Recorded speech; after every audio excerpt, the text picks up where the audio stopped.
was live.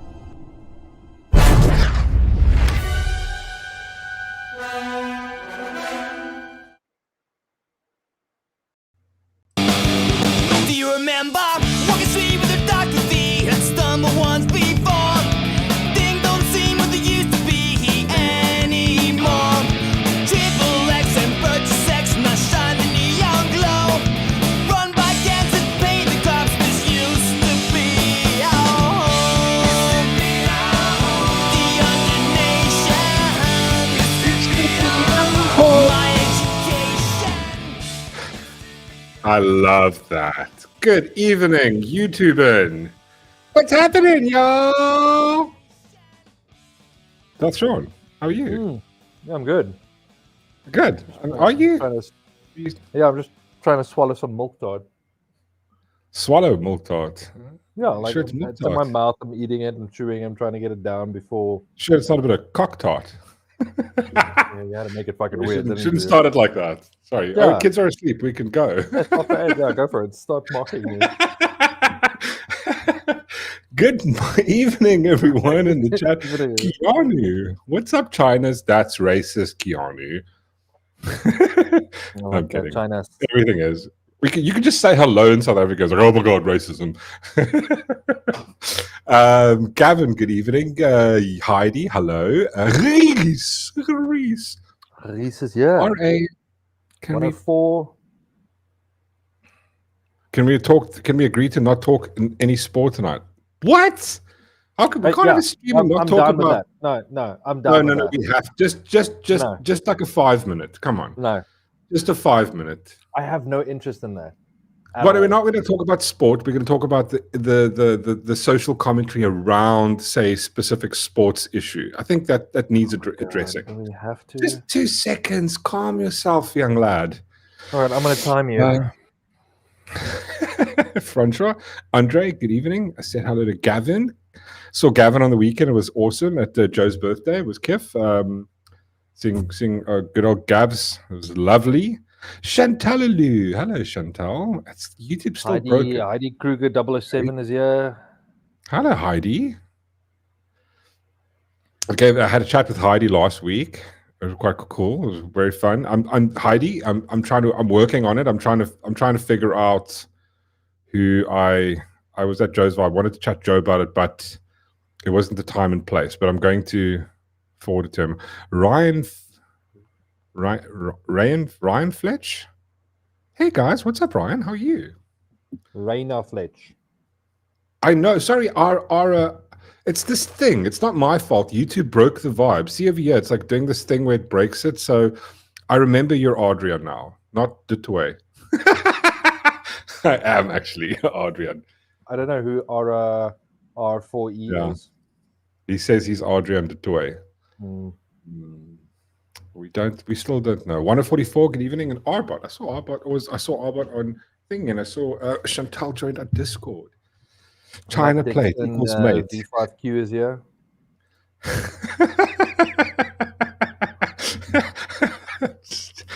Good Lord, just won't let it go. And Matthew Dixon V5. It's just, somebody's like hacked Matthew's account.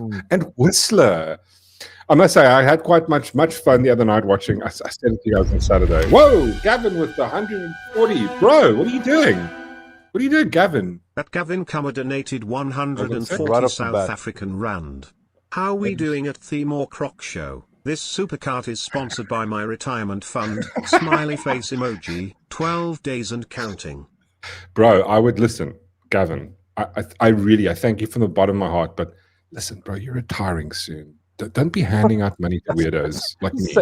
Save that money. Save that cash dollar, bro. Like you're, you know, I'm just saying. I'm just saying. It's just word of, you know, a little bit of advice. I can go without appreciate Netflix for a month. It's cool. Yeah, there's no fucking way this is going to go on Netflix. I'm just saying that. Not that it ever goes to my fucking Netflix. No, but then there's talk to Arbot, was it Arbot or talk to 144? They can hook you up. There's free vibes. Yeah, no, And I've that's seen the not free 4K. ones. You don't like Saying, it. it's like, you know, when you wear Nikes, you don't go for the fake ones. You go for the real ones. Yes. Totally. No, listen, Heidi, I haven't forgot about you. I'm definitely going to find out. I think it's an interesting story. And I did connect with somebody really awesome at Joe's birthday. So I'm maybe going to try and filter that to them. I think it's an amazing story. Whoa, bro, what is up with you? See, Atarawa for E donated 700 South African Rand. See, the thing is, I'm now convinced this is Adrian Basson. Because that's Adrian Basson money. That's News 24 money right there. I'm sorry. What are you doing, bro? What are you doing? Like, this is not going to change my mind. That's Adrian Basson. I'm sorry. This was a whole lie. This Adrian the toy bullshit. That's Adrian, but that's News 24 money there, bro. Just splashing out. V5Q. That 140 could one day buy you a liter of petrol. Adrian the toy, thank you, bro. That's really appreciative, really. But guys, that's a lot. Thank you so much. You're amazing, dude. Thank you so much. Much appreciated from the bottom of my tiny little heart.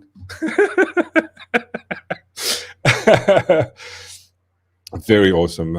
And Van is here. Good evening, sir. Whiskey and cigar money. No. Listen. I was promised cigars and whiskey from somebody that took fucking 2 months to play a game I suggested. But it's cool, you can't. Everybody's not your favorite, I don't get that favoritist music when I go and pop into the chat like Ronaldo does. But listen, Ronaldo's been there much longer than I. So like I totally get that Whistler likes Ronaldo more than me. It's totally cool. It's totally cool. It's totally cool. I'm like like a third. I'm like what reserve team. It's cool. It's fine. It's totally cool. But whatever, Whistler. I think Whistler struck a nerve there with you. No, it's like he's fucking having a show with Ronaldo. Shows him tech gadgets that we never got shows. Like he saves the cool stuff for Ronaldo. He just flirts with us. Or flirt with me, showing me the cool thingies and then cigars and stuff. Just trying to like catfish me into coming there. Like, and you know what I reckon? I'm not sure, but I think I'm kind of like going, I don't know, like he sounds like one of those collectors. Because I mean, look at him. He's got Nerf guns, he's got like games and stuff, a whole bunch. He's a collector. He's gonna collect my soul. I mean, have you seen the shit that Reese has? Those little blue blues and the fugglers. Yeah. Basically, I reckon I'm gonna get there. They're gonna give me a cigar. I'm gonna smoke a cigar. I'm gonna get high on whiskey. And the next thing Reese is gonna put that little fuggler or a blue thing next to me. It's gonna suck my soul out. And it's gonna live inside that thing, and it's gonna sit on the fucking shelf, and I can't move, and I can't, I can just observe the world. I reckon that's what's happening. I'm kidding. You're not Adrian Basson. But I mean, listen, let's all be honest. 700 super chat, bro. That's News 24 money. I'm just saying. That's big boy money. Reese 84. Well, he is a ginger, so your soul's not safe. Yeah, I'll definitely come visit you guys. Well, you're now welcome anytime. Well, let's actually do that. Let's get Whistler on next Monday night. Whistler, if you're not streaming and you want to come chat to us next. Let me just check schedule. Because I did listen. I'd love to get Whistler on tonight, but I can't because I did make promises, and I want to be one of those people. I don't want to be like the media where they say things and then it's like a lie, and then I don't have an disinformation desk. So I don't want to also I don't want you guys to report me to News 24's disinformation desk because I've said things and I don't hold true to it. I did say that we're going to talk a bit about conspiracies. I think tonight's the night. Why don't we have some conspiracy chat? Because I think there's kif conspiracies out there, and let's look into some of them if you want to. It's totally up to you guys. This is the chat. This is a chat stream. It's all about the chat. Guess who's not sweating their tit? Don't all the houses come with aircons? What was this? I've moved my streams to from Monday to Tuesday, so I can see. This is Let's look at this. Look at this. It's just buttering me up again. It's just buttering me up. It's he's doing it. Just too much mana. What do I say that? Now look at the chats going, oh, yo, Mork is such a douchebag. He's dissing this guy off the get-go, and this guy just does nothing but be nice to Mork. And Mork, like, I know, that's fine. Listen, I see what you're doing. You're making me out to be the big dick here. But it's cool. I know you want my soul, boy.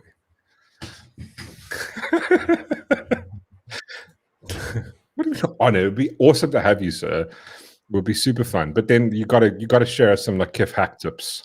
Because listen, we are sea pirates. Yeah, and it can't be the same stuff that you shared with No, it's got to be different. Yeah, no.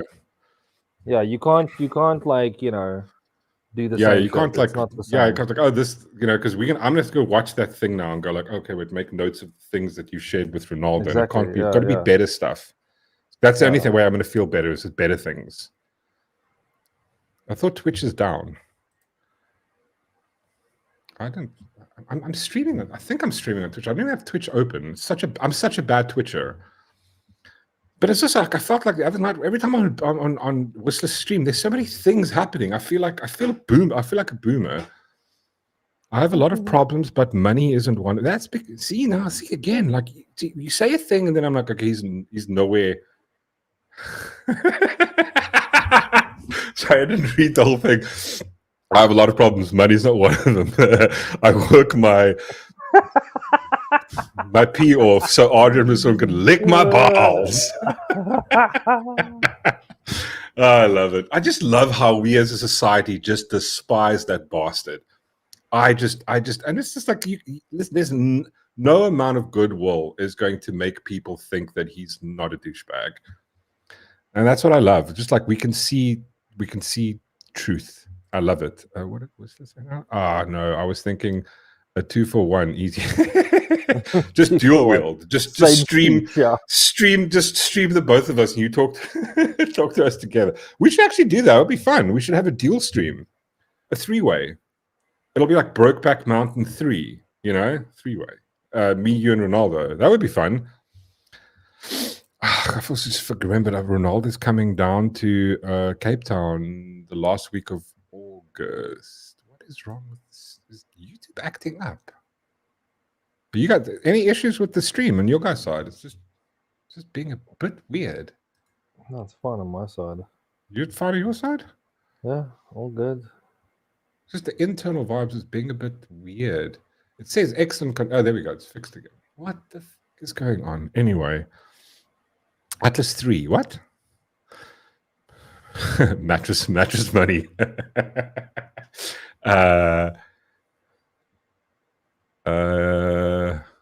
Yeah, Mork, stopping a night to Whistler. Whistler didn't pay me to say that. I believe you.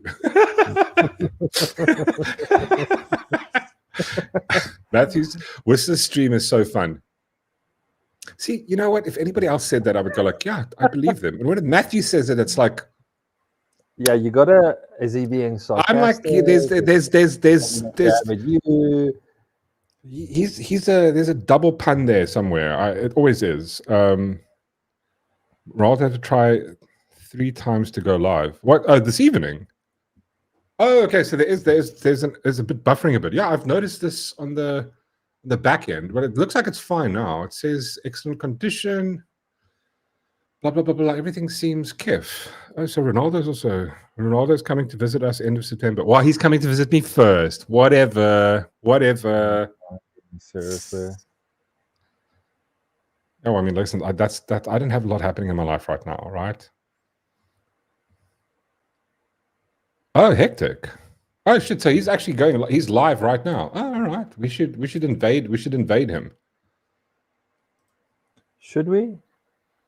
I mean, we don't. I'm not saying we have to. I'm just going. It would be fun. No, it'd be fun if he had somebody fun. I mean, I don't. The guy he's got is quite cool, but I mean, we should invade him when there's somebody fun that we know. It's not going to be fun if we're invading him with his other guy. What is George? Asteroid Atlas. Oh, okay. Oh, wait. We're getting into conspiracy stuff. Okay, wait. In a few minutes. Listen, there's just 1 or 2 things I need to get out of the way before we get into the conspiracy stuff full blown here. One. Wait. Hello, Robert. Good evening, sir. Get the taser. Yes. Two people have now mentioned this. The asteroid atlas.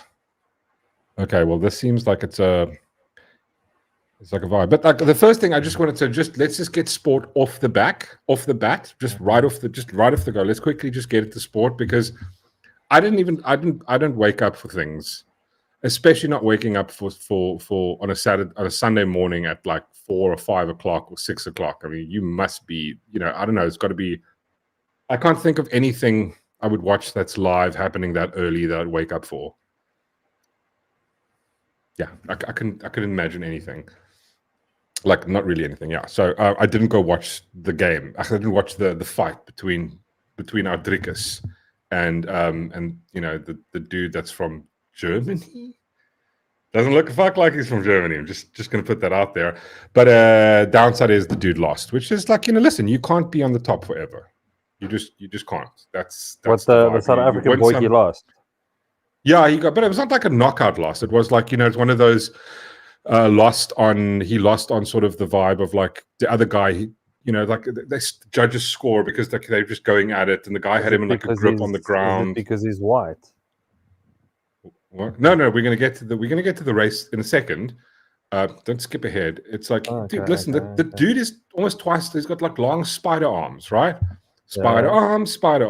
So the other dude's tactic was basically just get him on the ground and keep him down and sort of wrap your head. It's like that. I don't know, that one manga where it's just like the spider dude. It's just like, and he's just got him in a vibe the whole time, right? So Drickus couldn't, he's like, he just kept him down on him, covered him like white on rice, and then just kept punching Drickus. Like, it looked like it was soft, but I was like, bro, this is fucking hard, right? Just kept hitting the entire time on the ground, where Drickus is like distance and he'll knock you the fuck out, right? That's the thing. So eventually he got the other guy won on it, basically on point scoring, because every couple of times, how many times he hit him, and then Whistler Woestijnspinnekop. Exactly. And so Drickus lost. Okay, he lost the fight, right? But I mean, like, listen, it's like one of those things where there's going to be another guy, the guy who's different tactic.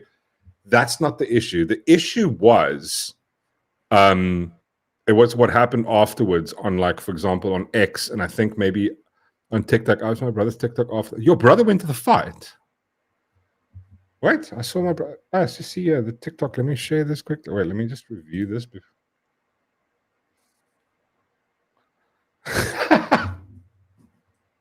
Okay, I'll play that. Give me a second. That was funny.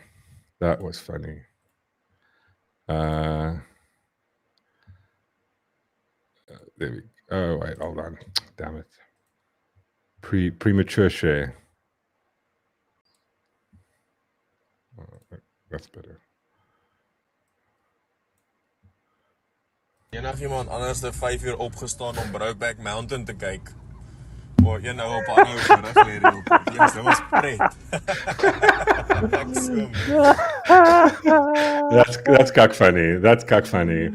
But basically that was. But that wasn't the weird part. The weird part was what happens afterwards. And you have, which is so weird. And it's just like, you look at it, you're going like, I looked at him, I saw this, and I'm going like, that's just like, fuck it, dude. If the race of Drickus, if Drickus was another South African, I would still support the guy, just because there's the whole vibe of like, listen, it's like, this is a fellow South African, and he's on the thing. I don't care what race he is, but no. See, those things matter to people who are racist in this country. And you had a whole bunch of TikTokers, like, not TikTokers, people on X coming out going like, oh, well done to this dude, and he fucked up the racist Drickus. I mean, please point out one thing that he said that's racist. You're not going to be able to, but this is just a vibe, just because he's white. And that's the only kind of sports commentary I wanted to make on this. It's just so disgusting to see people go down this route of just absolute, just because this other guy is, because he's fighting the white guy. It's just so petty. It's so petty, and it shows more about the dude than other people, the people making these dumb comments, than it does about, it's like, you're the problem. People coming out doing that. Adrian says a really nice line, and I know this line from the movie. It's from the movie The Rock. And Sean Connery says, losers always moan about trying their best, and winners go home and fuck the prom queen. I love that movie. No, I love that movie. Yeah, listen. You can't be like this. Is the thing is like eventually he would lose to somebody. Eventually, he would lose to somebody. So I'm like, there's no like. I'm like, listen. And I saw somewhere like we did bad in the rugby. We did like, like we get our ups and downs. We can't be at the top all the time. You know what? We're never going to be the best at government. Like I'll start being happy when we start doing like achievements like that, where they come out and going like, it's like, well, we lost the rugby. I'm like, but like we did really well in education. I'm like, well, cool, that's a good one. I'll swap those out, right? I'll like, that's a fair exchange. I'm cool with that one. Okay, so that, and then I think there was something I just have to let it out, because otherwise it's going to, if it stays inside me, I'm going to get very angry. What is it? Like I watched Superman on the weekend.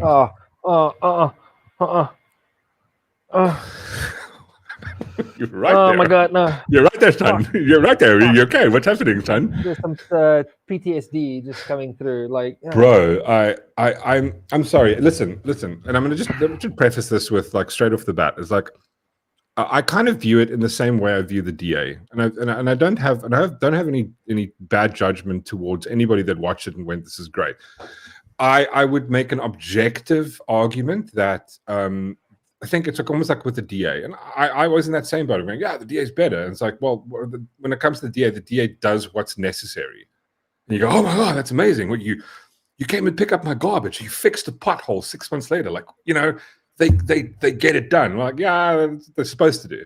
It's the same with sort of Superman. It's almost like that same, what's the word? It's the same kind of vibe there. It was like, oh, you haven't seen anything good.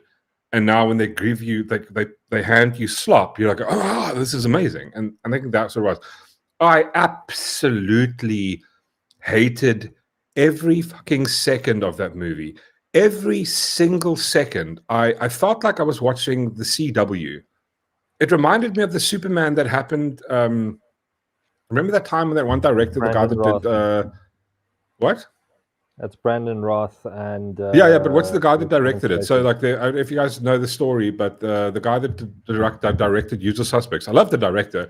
He was directing X-Men 3 at the time, and he did 1 and 2, and then he was directing X-Men 3, and he stepped away to do that Superman, and then X-Men was a shit show, and Superman ended up being a shit show. This Superman and that Superman were like almost identical to me. I don't know what was good about it. I'm sorry. It's like objectively Bryan from a Singer. writing point of view, it's Brian. Yeah, what? Bryan Singer. Bryan Singer. I mean, I loved his stuff, but I mean that was just. And this Superman is terrible. I don't know. I don't know how. The Superman is so bad that it makes Bryan Singer Superman look good. Exactly. I don't know when people watch it and go like, listen, compare it to Man of Steel. It's like, I was emotionally invested. Like, dude, I was 30 minutes in, and I was going like, let me pause this. I watched it late, like Saturday night. Like, I put it on 11, at about like 11:30. I was like, I wonder what's happening on TikTok. Oh, cute cats! And I spent an hour, almost like half an hour, watching cat videos.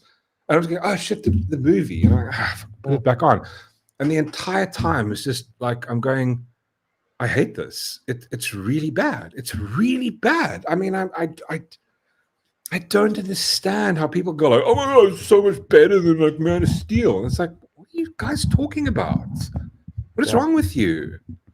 It's terrible. I mean, I remember I even went back and rewatched, because I remember watching Critical Drinker's review on it, and he's like, yeah, the actors did good. I'm like, I just, dude, this is the one time I think he got it completely wrong.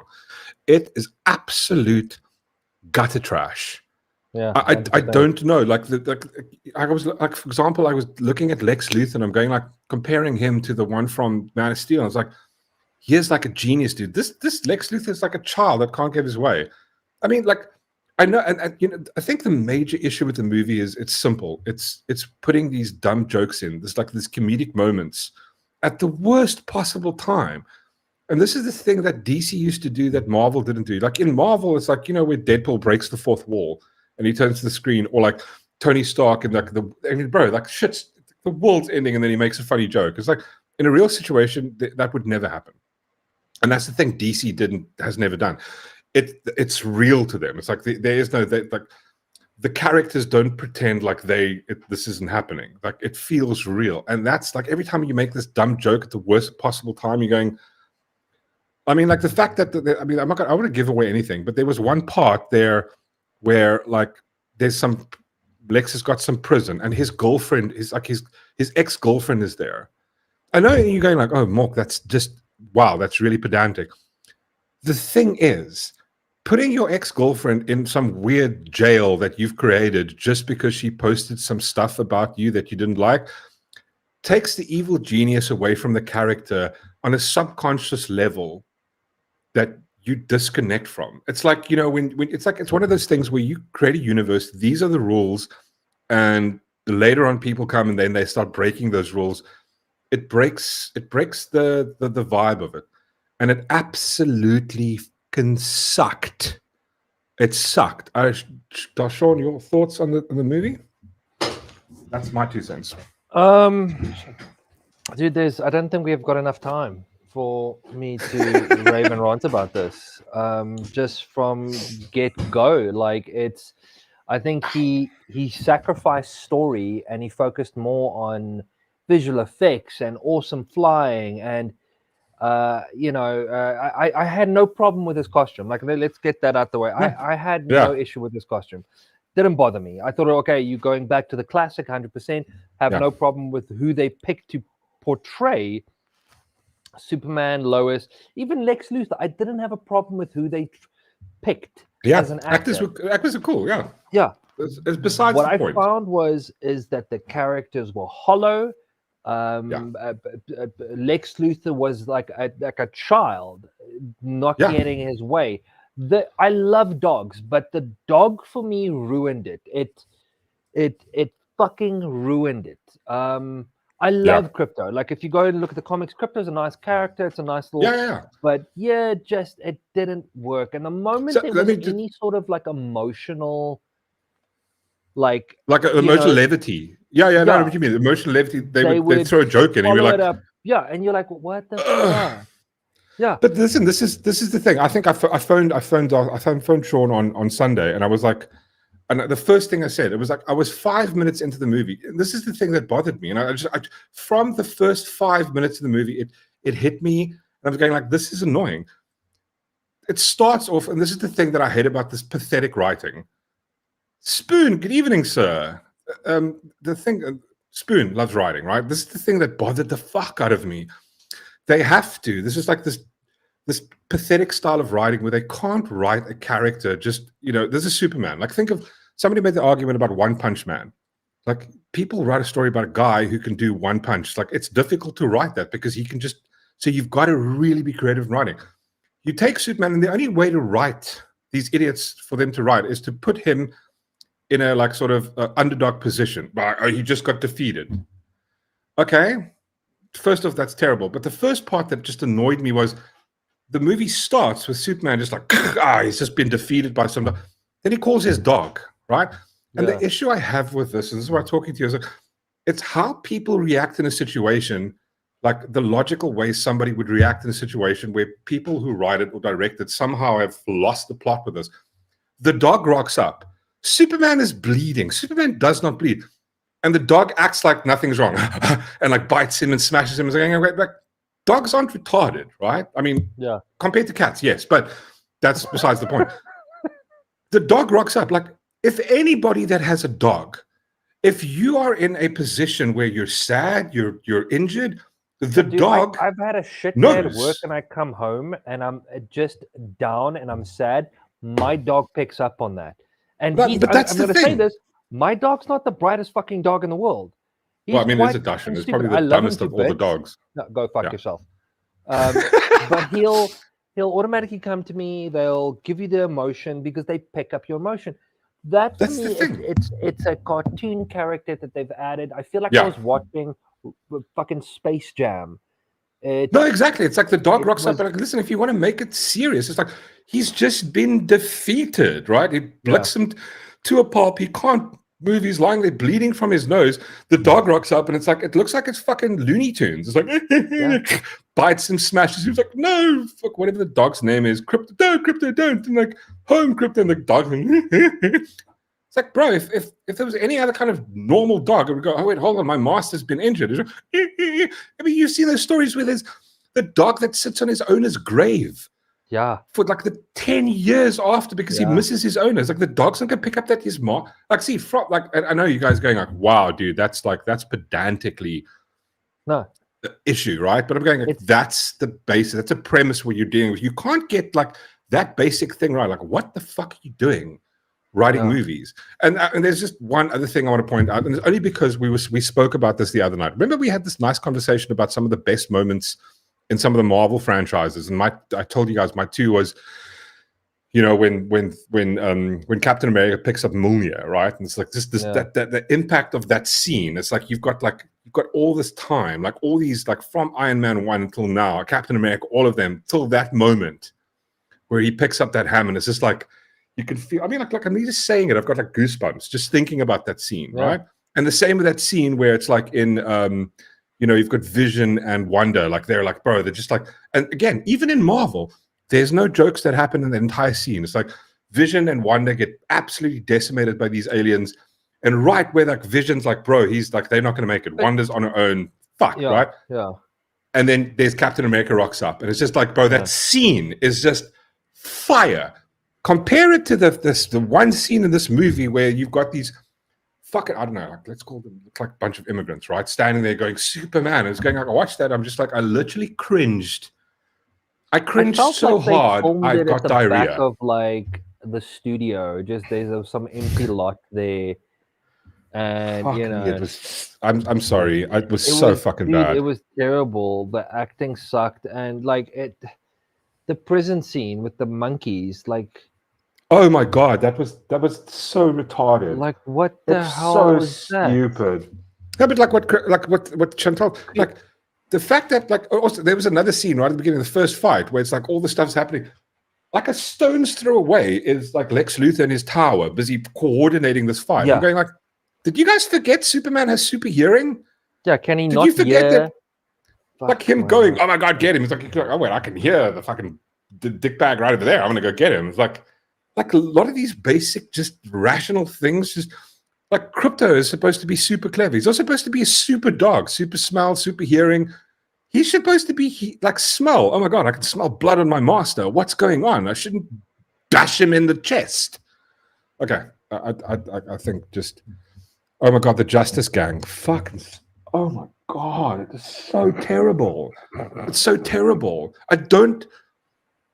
And the thing is, like, a lot of people have gone on and going, but Mork, it did really well at the cinema. I'm going, like, you know what? I think it's the same. Like I made the argument at the beginning, the DA vibe. It's like we've had so little to watch that we see this and we go, oh my god, wow, and it's just, it's terrible. I'm sorry. Fucking hell. Sorry. There we go. I feel better now. Thank you guys. Thank you for letting me just let rip with this. I was just so annoyed. Yeah, and the baby green Superman. Oh god, it was just fucking beyond terrible. Anyway, what did they hit him with the pick rock and turn him? They pretty much did. It was no, guys. If you go watch it, it was just fucking. The biggest small issue I had better. is 100%, Matthew. This iconic character, and the entire movie, he's just being thrown around, ridiculed, and beaten like a fucking cut his nuts ragdoll. off. Yeah, they just cut his wings. He's all powerful, and that shows bad writing. Stopping buildings from falling, and I'm like, but that's bad one writing, dude. Stupid scene that annoys me even now. There's the chick that's driving away because the building is falling. Right? He flies to catch the building. Why not just push the car? It's quicker. That's like, well, it looks better CGI, you know, like, oh my god, look at that kid's CGI. That part where he saves the little girl, it's like slow-mo. Yeah, but also like shit is happening and people are standing around, and I'm going natural selection, bitch. Natural selection, let them die. But see, the thing was, it didn't feel serious. Like the building, right? He's got the building, and I'm thinking to myself, okay, all right, now they probably thought this through. There's people in the building. He's going to stop the building, and then he just flies out, and the fucking building crashes down. I'm like, well, there we go. Well, they're all dead. Thanks, Superman, for nothing. No, but the thing is, like, one thing I noticed that would just piss me off was how the crowd reacted to certain things. You're going like, what is going on? Like the part where they find out about his parents, they ruined that for me. Honestly, when you read, they ruined the ethos of it. I'm just, okay, whatever. I'm fucking over it. I don't want to talk about it anymore. Stop. Back to the chat. Sorry, guys. I've had my rant. I had my rant. It's over. This show, the Monday nights, is about you guys. I'm sorry. I apologize for being so selfish and insensitive and mean. But talking about the things I want to talk about. My fucking show. I'm kidding. Next to me going to be Jonah Hill, but it's got to be fat Jonah Hill. Yeah, got to be fat one. Just follow down this whole route. Also, like they had did you see the cameo for Supergirl? And it's just like, she's just like some drunk, like she comes in there, she acts like she's drunk. It's like, oh god, she's probably going to be like, yeah, your OnlyFans is good for like, you. Just, like a bender. She just had like, she just had 20 spring break in her mouth. Yeah, that's basically what it felt like. Jonathan Kent was a nice old. What? Nice old? Oh, sorry, old loser. Sorry, man. Yeah, that doesn't bug me. They made his parents like these redneck, like white trash. Like you could even hear the mom. That's it to get her out in the big city, y'all. It's like, fuck are you doing? Like these are the people that raised him. Like this is the thing. The reason Superman is a great character because he's like, and this is the best portrayal of it was in Man of Steel. Yes, listen, I hate the scene with the fucking tornado, but like I can make a justification for it. But like this is the thing, you see him, he has no actual parents, he has no connection with his birth parents.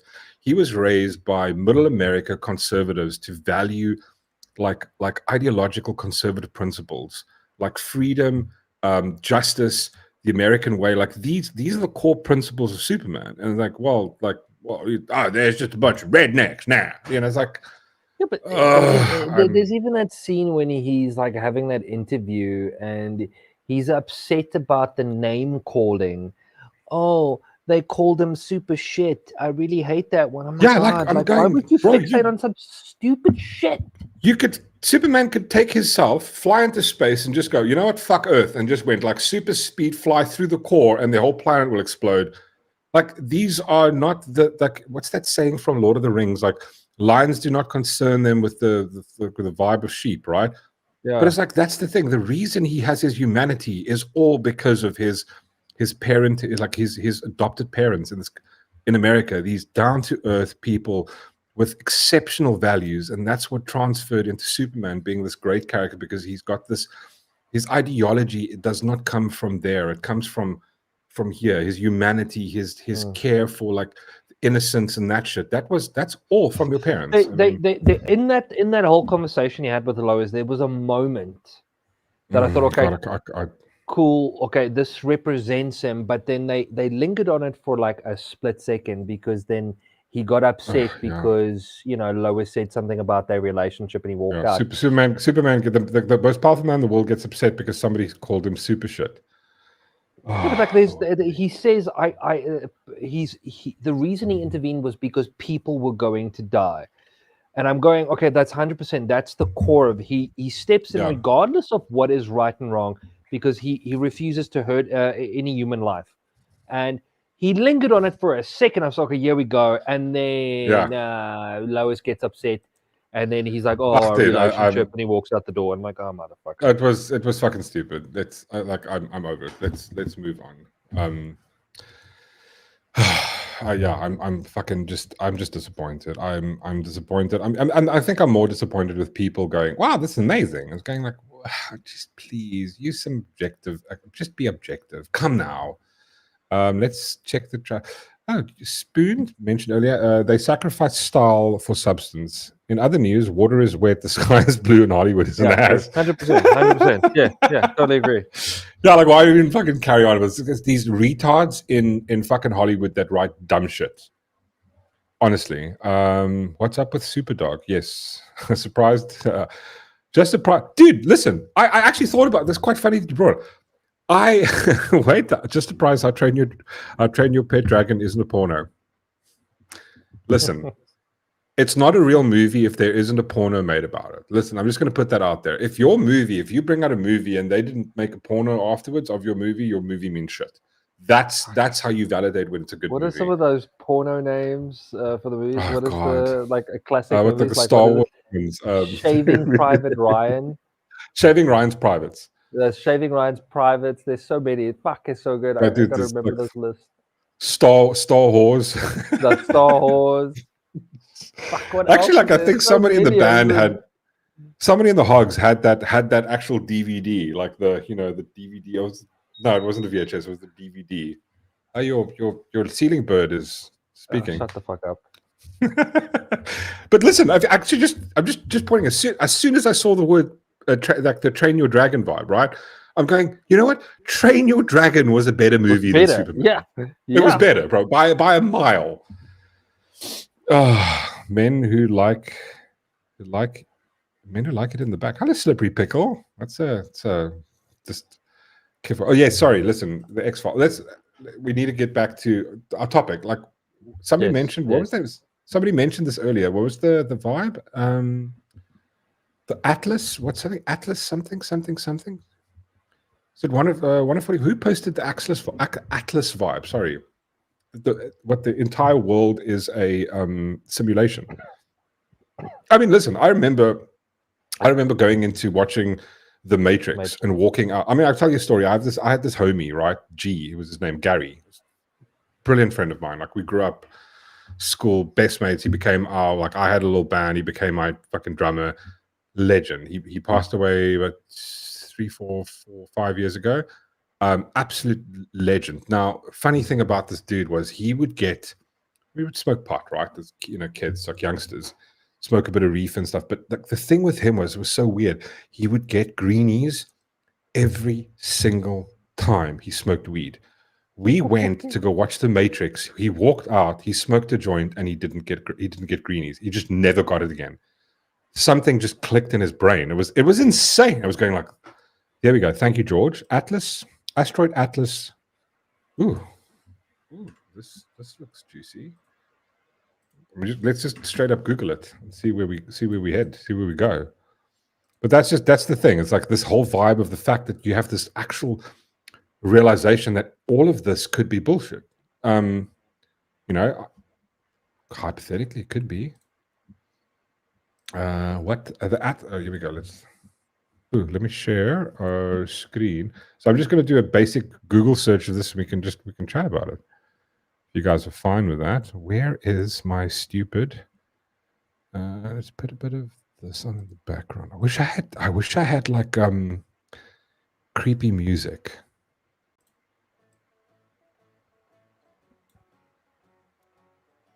Like, would it be cool to have some creepy music, right, Darshan? What music would you pick? Like, I don't know, like like that vibe from like Twilight Zone, Jaws music. No, there's got to be like sci-fi, like creepy,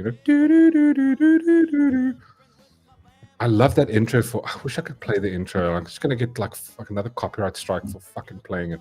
Okay, so the I3I/Atlas is where? Let me just. No, wait. This is the third known interstellar object to be discovered after the blah blah blah Mama, and it was the first detected by the Atlas survey in July 2025. It's confirmed to have originated outside the solar system. This object is a comet exhibiting a coma and tail, and it's distinct. It's currently traveling through our solar system, passing closest to the sun in late October. It poses no threat to Earth, with its closest approach being well beyond Mars's orbit.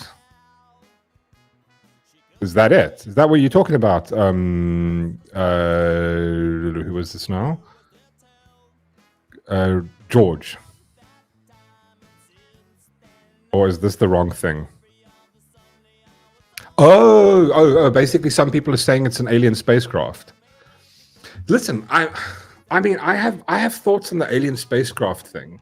I mean, I think I spoke about this last time. I'm going like the probability of what was that thing? I think what's his name? Peter Savenga brought it up. It's like it's called the whole. I think it's got to do with the dark forest theory, where it's like we shouldn't be. If there like this is my thought, and this is my thoughts on it, right? If there are fucking aliens out there, and we look at the way nature works, this is my personal feeling. I think if we observe nature, nature's vicious. I mean, like I was watching Alien Earth in the weekend, and I was trying to explain to the wife, like she's going, "Wow, this is just far-fetched horseshit." I was going, "No, actually, like the whole concept of alien and this shit is based on how insects, like just if you think of the viciousness of insects, Sean, have you seen the one where they take the praying mantis and they dip it in water, and there's this entire thing that just fucking crawls out of the praying mantis? This thing that's living like a parasite, bro. It's like that is fucking a next level fear that I thought I'd never had. Like that is fucking beyond scary, right? But that's if you think about it, that's alien, right? That's alien. That's you know. And then this thing. What? I'm laughing at what you're saying with the alien. So I mean, like that's based on this stuff. So like, if we had to have a look at just how nature functions, lions have no fucking empathy. Animals like these, why do we think that somehow an alien race, hypothetically, if they want, are going to be friendly? Why would you? Why would you? Like think about it. The only reason we went to Africa was for resource. Yeah. No, I'm imagining every single bad alien movie. I would think, listen, from my point of view, is I would go, if they were intelligent, the only reason they'll come to Earth is because of resource. Like the reason the colonial empire, like we're like smart people, we're like intelligent. What do we need? More things. Like, well, what do we need? Resources, gold. Aliens are going, why are they coming? Well, we need stuff. Or maybe they want to either harvest humans, we need them as food. It's, look, there's a planet with 6 million meat bags. Delicious. You've seen that fucking, what's that? Is it Love, Death, and Robots? I think it's called. Yeah. I love Love World. There's that they do this little clips with it's like small little aliens, and they come to the planet Earth, and there's no. I love that. It's beautiful. Like the miniatures. Trying to fuck the cow. And he gets taken up, and then he gets anal probed, and it works. It's kind of funny, bro. But dude, it's. But this is what I'm thinking. I'm thinking. Listen, I've got a vibe of like, if you guys want to know, like my thoughts on that would be, I'm going. I think I've mentioned it before. If I have to decide, like, listen, aliens, or do we look at like my philosophy? Not the philosophy, because it's not. I mean, it's what I believe with, based on zero amount of evidence, right? So when it comes to aliens, I would go the route of, I think maybe it's closer to there being heavenly bodies. Maybe like I would say like the whole vibe of like the pantheons, right? So you've got Egyptian pantheon, you've got the Greek pantheon, you've got all these pantheons, which all correlates with the biblical vibe, like all the fucking same story. Isn't it weird that there's that common consistency between the story of these things happening, right? Like they go like, oh, these gods came down, these angels, these beings. Maybe they're what we consider maybe aliens. I would rather go that route of going like, I think there's aliens living a couple of million light years away that have come here to like anal probe us, right? Like. Yeah. And not just take over the galaxy. It's just like it seems like, why come here? Just to study us. It's like, it's like, what is it like? Are we imagining it's one of those nature documentaries? Like, what are they doing it for? For like, do they have like a documentary? Do they have Discovery Earth in like Alien? Zerpok 4. It's like, oh, and it's like they've got like a David Attenborough, but it's like an alien going, and it's like look at these humans, like fucking. It's like these aliens are. This is what's inside their bum holes, and it's like why what is that the reason why? Why would they come here and kidnap us and just study us? Why don't you just take over the planet? Like my vibe is like, does it make sense? Why would an alien travel so fucking far away just to stick something up my ass? Exactly, that's what I can't get over. I'm just like, I think the idea came from a guy who's got a fear of going to prison to get anally raped, and one night he had it. Anally raped or whatever, man. Like he goes to prison, and he gets touched by the other ones, like Rod.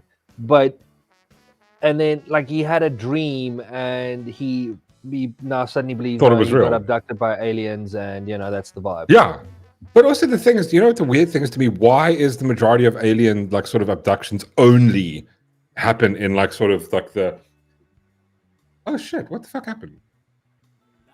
You still there, What Sean? happened?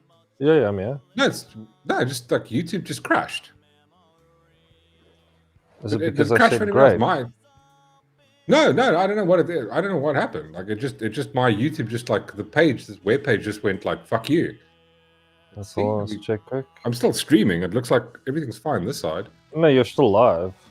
No, I'm still live. Like anybody else having you're an on issue? YouTube. No, I'm watching you on YouTube right now. Oh, okay, that's back. That's fucking weird. Sorry, this is what K Knight was saying earlier. Oh, we're back on. But like, what the fuck is going on, YouTube? That's insane. It's crashed a few times today. Okay, yeah. So obviously, they're doing something. I just want to go back to some of the comments. Sorry, like I went on a... You guys may just stop me if I go on a fucking too far a tangent. But I just wanted to share. This is the vibe that George was mentioning. So this is just YouTube's sort of a vibe of what the vibe is. This is the whole thing. It's basically at the edge of our solar system. I think it's going there past... That looks like it's going past Mars. Oh, God, why do you do that? So it might not have, but it could be an alien spaceship. Dude, I would love for it to be an alien spaceship. Honestly, wait, did I show it now? Here we go. Oh, sorry, here it is. I'm not even showing that properly. Sorry. They're trying to beam you up. I think they're trying to break. So here's the vibe. It's like, okay, wait, let's find one where they say why it could be a spaceship. Alien craft. Alien. You know what would be cock though? Imagine it is that, and then, oh god, I just love how YouTube has to ruin everyone's fucking fun. And this is the thing that bothers me with the sort of science community. So look what they go here. The Comet Atlas, the third known interstellar object, is not an alien spacecraft. How do you fucking know? Were you there? Yeah. Tested it? Did you shove anything inside of it that you know? How do you know it isn't? Yeah. This is one of those things that annoys me with the sort of the what do you call it? The people that the scientists that study space. A lot of it is just it's theoretical, right? It's theorized. You know, where they come out like they go, yeah, there's universes that could be bubbles, and they're going like, yeah, you fucking made it the fuck up. You made that the fuck up. Like, yeah, that could possibly be true. And like, yeah, fucking, we could all be anal. We could all live in a world where we're, I don't know, car strings, for fuck's sake, yes. I mean, it's like, they just say it with this authority. No, it's not. I'm going like, maybe it could be, bitch. Just let us imagine. Let us have some fucking fun in the world. Don't want to close my... Literally, I listen, speaking of Armageddon, I rewatched that a while ago, and I'm going like, no, that's pretty... That was the Kif movies back then. Aliens could be the new free labor you are...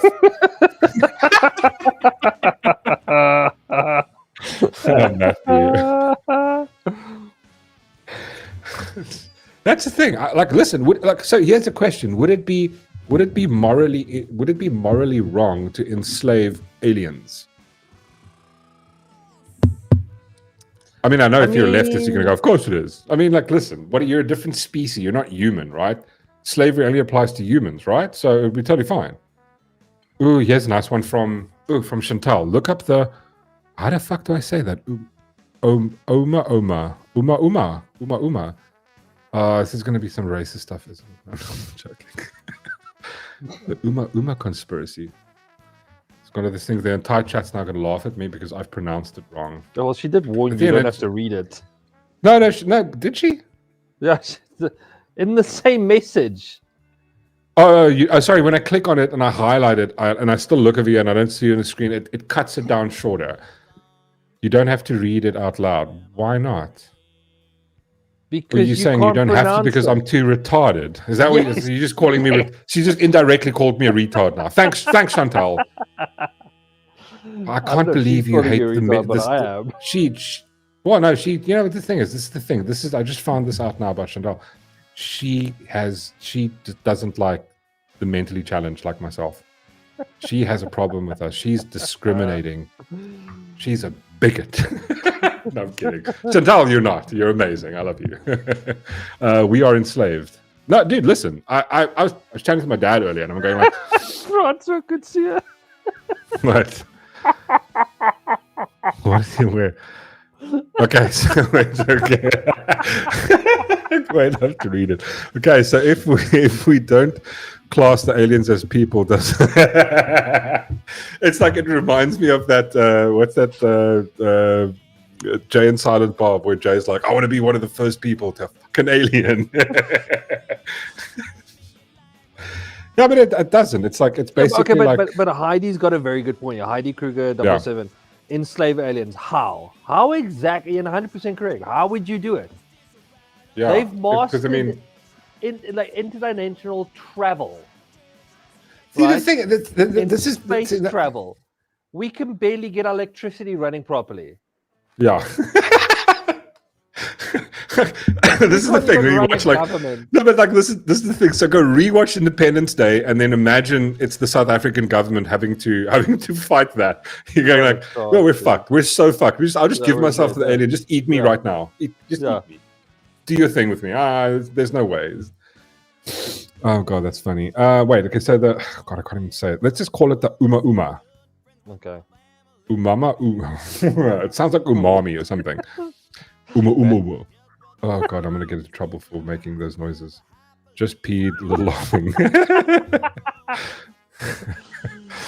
The Nigerians, sure. I said, what about the Nigerians? We'll tempt the alien with biltong. Listen, I think that's probably the only way of saving yourself. Guys, we got biltong. What is this biltong that you speak of? I will have some. Oh god, did I say something? I said, was I saying something racist there? No, I didn't mean like it. I'm talking aliens. I don't know what like clicks and grunts they speak with. Okay, wait. So yeah, I've got it. Okay, finally. Sorry, guys. It's got such a tangent. The Uma conspiracy refers to a speculation that the interstellar object Uma might be an alien technology, potentially a probe or spacecraft. The idea gained traction due to Uma's unusual properties, such as an elongated shape and unexpected acceleration away from the sun, and its lack of visible coma or tail. Like basically like Halley's Comet's got that fuck off long tail. It just doesn't have one, so nothing's breaking off from it. It's a lack of visible coma. While some scientists, notably Avi Loeb, have explored the possibilities of extraterrestrial origins, prevailing scientist consensus is that is a natural object. I love this thing where it's like, and this is the thing that annoys me. This is what annoyed me during COVID. It's like the whole science, the consensus of science. That's the antithesis of science. A consensus. It's agreed upon theory. Doesn't make it true, bitch. It's still a theory. Like for example, here's a great one I'd like always used to like to hear. The entire world believed science, the consensus on flight from science was that men couldn't fly. And two dudes proved the entire science consensus wrong. It was the Wright brothers. That's how science works, bitch. One experimental proof basically nullifies any fucking consensus, and that's not fucking science. You can't put the word science before consensus and then somehow experts or remember those lines from experts agree. Like, no one gives a fuck. I mean, but I remember there being this this reminds me of a conspiracy where there was this black, what's it called? There was this black thing just sitting in like it's oh my god, can somebody be able to tell me? There was like, it's almost similar to this, but there was this black thing that sits in our orbit somewhere. It was kind of like they had views on it. There was like not views on it. There's this random black object that's just sitting in us, like in our solar, like in our orbiting the Earth. They called it like the black satellite or something like that. It's a weird object that's in, and a couple of people have said they've run into it and shit like that. There we go. Thank you, George. I think it's Black Knight. Is it Black Knight? Black?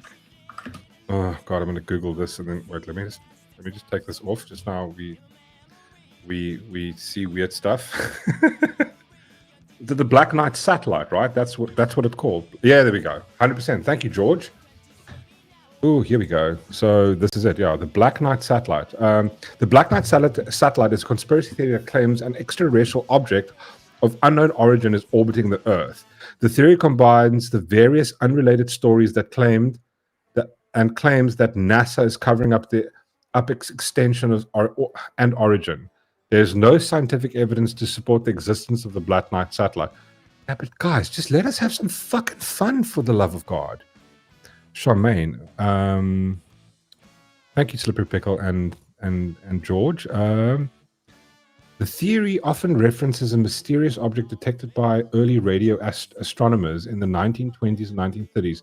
Some variations also incorporate a supposed object seen during, but there's a couple. I mean, this has been like I think there was a couple of interviews around this vibe where like people go like, well, they've actually seen the thing. Like, see if I can do a picture of it, because I remember seeing this before and it's just like, wow, this is a kiff. Why did this jump to? Oh, here we go. This is. Oh, here we go. Piss off with the pop-ups. For the love of everything. Oh, here we go. Yeah. The Black Knight satellite. 120-year-old conspiracy. See, it's just like a random thing sometimes you see in the thing. I mean, it could be a crack on the screen or some shit. It's called a smudge. But I mean, what are your like? So the guy that was supposed to clean the lanes probably didn't do his job, and instead of like getting fired, he was like, "No, that's some mysterious shit out there, man." Yeah. See, here's another one. I don't know if you guys have heard of this one. So here's a thought I've had once. Wait, this is a good one from George. Sorry, here he goes. There's another conspiracy. Is that the moon apparently only appeared a couple of thousand years ago. Ooh, that's a cool one. But there's another one. So I love thinking about things and contemplating it. So here's an idea, right?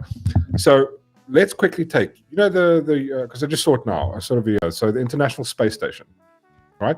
International Space Station is orbiting the Earth, right? Cool, that's orbiting the Earth. It's made from, I mean, it's not fucking titanium, right? You can't get that shit up there. It's quite flimsy, right?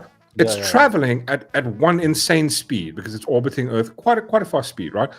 Here's the problem.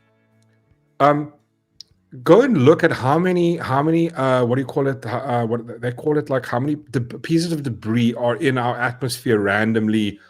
Like I remember there was this picture. Let me see if I can find it, where they showed a few years ago. This is probably like 10 years ago. They showed how many asteroids and how many other satellites are just like space junk is just orbiting our our planet. But here's the thing, which is like I thought about like a while ago, and I'm going like, wait, hold this fuck on. This, if you go look at how many, like, so apparently NASA can only, so here we go. George goes, the ISS is basically made of aluminium, right? But here's the thing.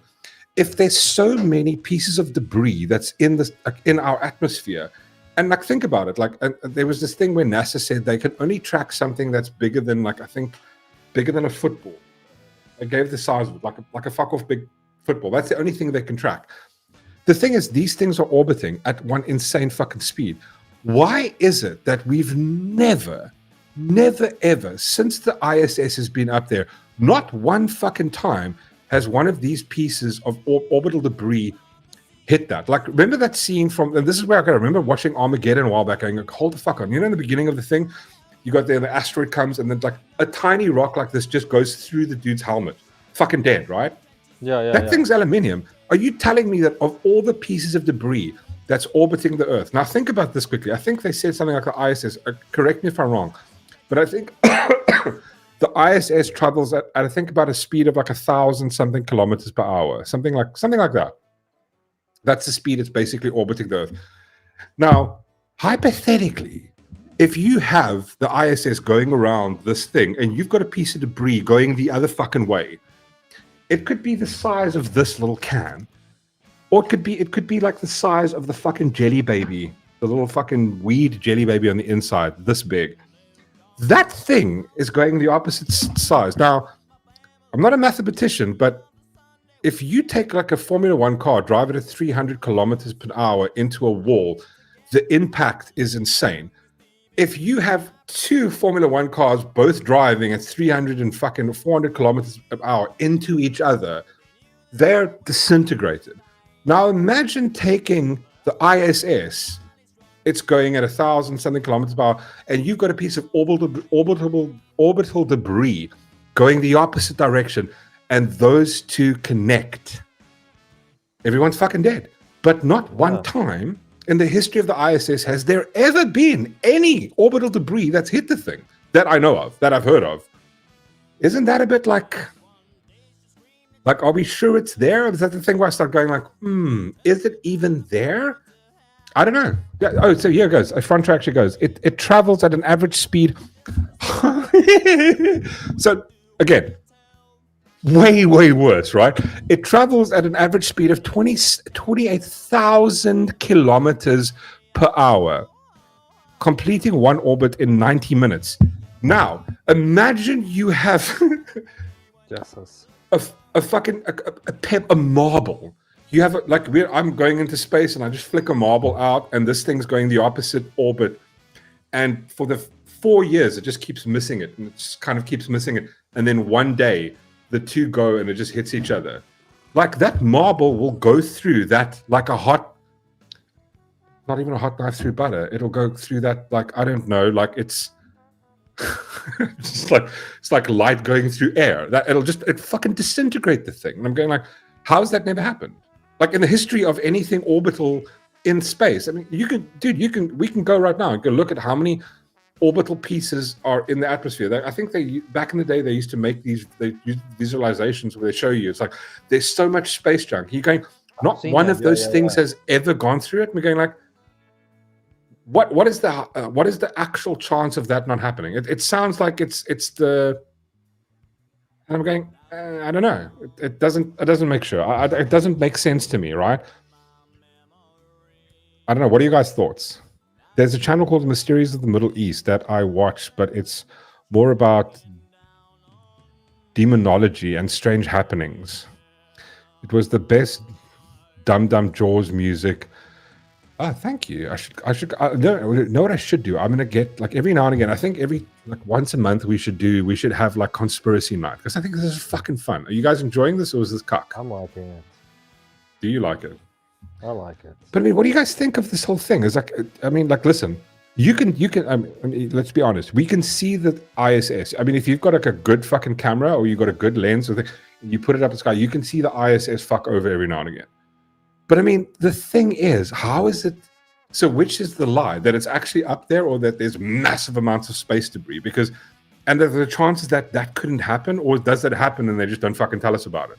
Like a bunch of astronauts have died because they just keep replacing the fucking ISS. And that's where, have you guys know, do you know what the budget is for NASA? And I mean, like, they're not sending fucking rockets up anymore, but they have the biggest budget when it comes to the American government. Like, the majority of the money goes to them. It's like, what are they doing? Are they giving all Elon Musk to make rockets? Because they're not fucking making rockets. Someone explain it to me. The ISS sometimes has to make directional maneuvers to avoid space junk.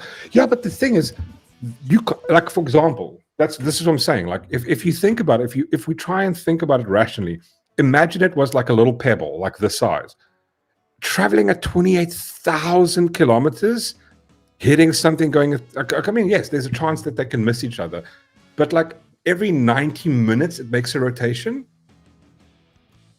Like the chances of it not hitting something, because you can't track this, and if that goes through, it's like just all of a sudden they're fucking dead. It never happened in the history of space. I mean, like, that doesn't make sense to me. It seems like it's on the like probability. It's like there's a better chance of being hit by lightning. You know what I mean? No, like there's a better chance of that happening than being hit by lightning.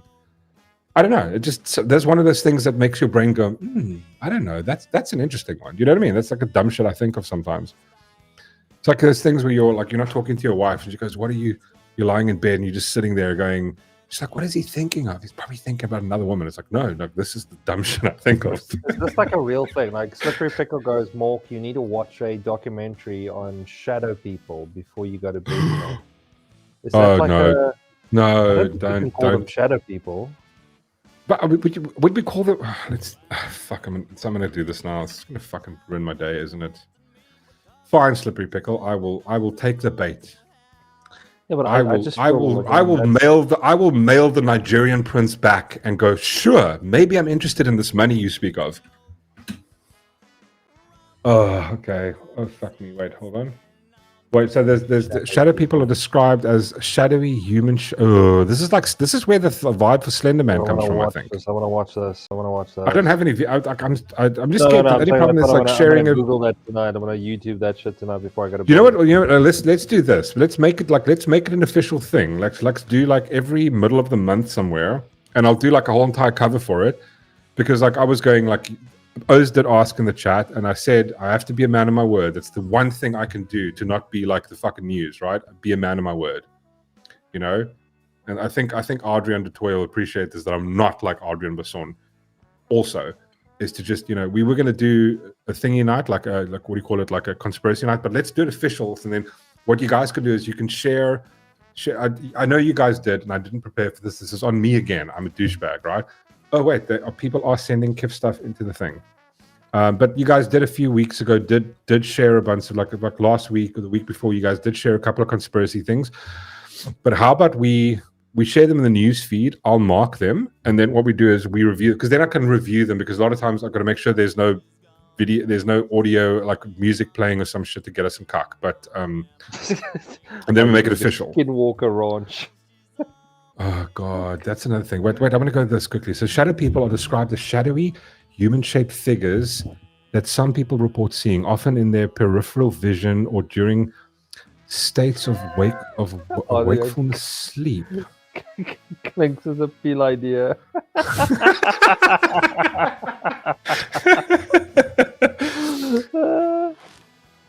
Wait, so Slippery Pickle goes like, there's a common theme, the common trend where people across the world say they wake up and the shadow people is trying to cut off their... Listen, I've heard of this, but this is the thing. A lot of these things, a lot of the stuff like the... Interesting. No, but like, this is the thing. So like, I heard another one. There was this one where they went like, so for example, like, and this is just going to... It's a cock analogy, you guys are going to... This is dumb. But the whole analogy of the, like, you know, the thing with the stepmother, what was that?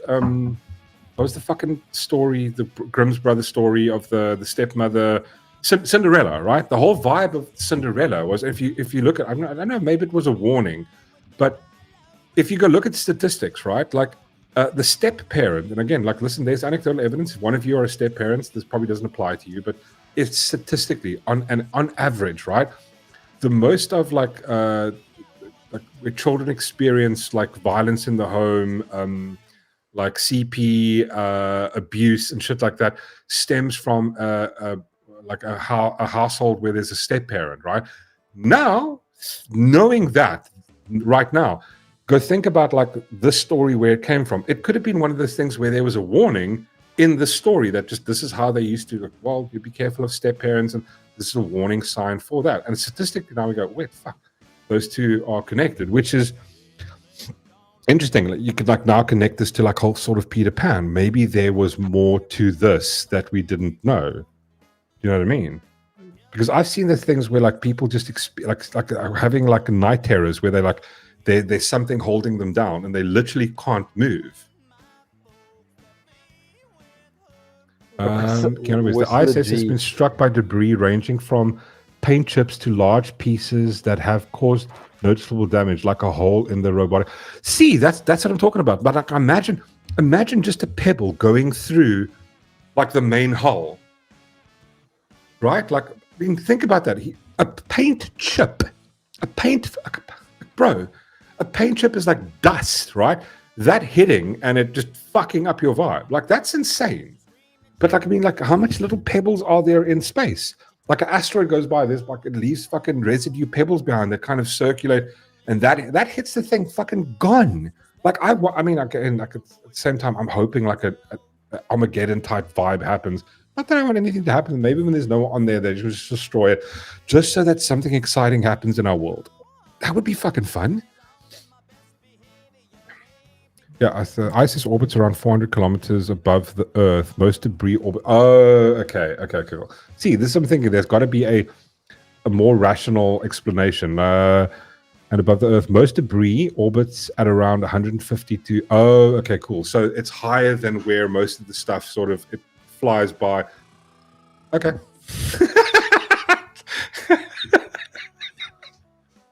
George, duct tape fixes everything. Chantal, my brother-in-law, I've got a friend who has like insane night terrors, and she said, I think she said like a few times where it's like she literally has a dream where these shadowy things are just holding her down, where she can't fucking move, and it's absolutely scary beyond belief. Pizza Venga, good evening, sir. I would find that quite comforting. Yeah, but you're a dog. You're just fucking like holding me down, and I'd be like, I would say something like, "Oh yeah, cuddles." Yeah, let's cuddle up, man. That sounds, while you're pushing down, can I go on my back and you can just like, give me a nice massage while you're doing it? I've got this tight knot. Listen, Arbot, you should try Darth Sean's approach. Maybe just turn around and go, "Hey, baby, come here." You know what it is? It's all perspective. I saw a study done on. They took 50 people that battle with anxiety, and then they took 50 people that are excited and happy, and they connected like electrodes to monitor their vitals, and apparently it's exactly the same. And so this guy's argument is it's how you perceive it. Yeah. So like when you're feeling like you've got anxiety, it is like look around and see what are the stuff that makes you happy, and it's how you perceive it. So like if that happens, shadow people all around me, I'm gonna go, hey guys, we're all hanging out. Let's have a good time. Where's the lube? Let's get this going. Whilst being paralyzed, where you can't move. I think that's one of my massive. Remember that actually I know like there's one of our clients. He was telling me that he's got one of those random. What's that thing where they had a movie? Remember that movie that Hayden Christensen, where he's basically he has a medical procedure done, and they put him under. That's right. And he's completely aware. So So there's like one of our clients has that shit. So he went for what do you call it? What is the technical term for being put under? And the entire time he was conscious, like he just can't move, can't speak, can't do shit, but he's aware, he can see, he can smell, and he can feel. Dude. Bro, that's a fear I would. Also, I have this. Yeah, go for it. I have this reoccurring dream every now and then. So it normally happens when I haven't exercised for a while. And the dream's always the same. I'm walking down like a passageway, and it's narrowing, and then my hips get stuck in this passageway, and I start panicking, and I've realized this when I haven't done enough squats to stretch the muscles. So your dreams are being fat phobic. Your fat phobic dreams. Yeah. No, but it's picture yourself. Your hip bones stuck in between a wall, and you can't, you're not like sideways, you're like facing towards like the passageway, and you're stuck like that. That freaks me out. Like that is like a weird little dream that I have and it fucking freaks me out. But this is the thing. It's like in that situation. Is it like the thing is a lot of people. This is what Arbot's talking about. People are like they're paralyzed and they're actually awake, but then you wake up from that. A lot of people have it in the dream. Some people actually awake when this happens. So they're sleeping. All of a sudden they wake up from their nightmare, and they're literally paralyzed, feeling like they're being held down and they can't do shit. It's fuck off scary. But again, it's like you take it back to the whole vibe of like, right? So he goes, and hypnotized. You feel hypnotized. Hey, Rainbow Sugar Pop. That's a very. Oh yes, the movie's called Awake. Yeah, dude, that was was fucking scary shit. Light some groen blare, smoke some shit. Yeah, maybe that's a good way of sort of But also that's the thing. It's like we take it back to the whole vibe. It started the conversation. And if you think about the whole Peter Pan vibe, is to like, I always tell people like I'm again, it's like probably the dumbest advice I can give, and you're gonna look at me and go like, "Oh, you're stupid. Shut the fuck up." All. But like I always go like, I'm never depressed because I'm always thinking if something gets me down, I just instantly think of like a happy thing, right? That's why I can't tell you when I've been like depressed or morbidly depressed or any kind of depressed, because like just no matter what the world throws at you, just think of a happy thought, almost like in Peter Pan, and just like focus on that happy thought, and it gets you out of like a thing. And again, I'm not saying this is an anecdote for having fucking sleep paralysis.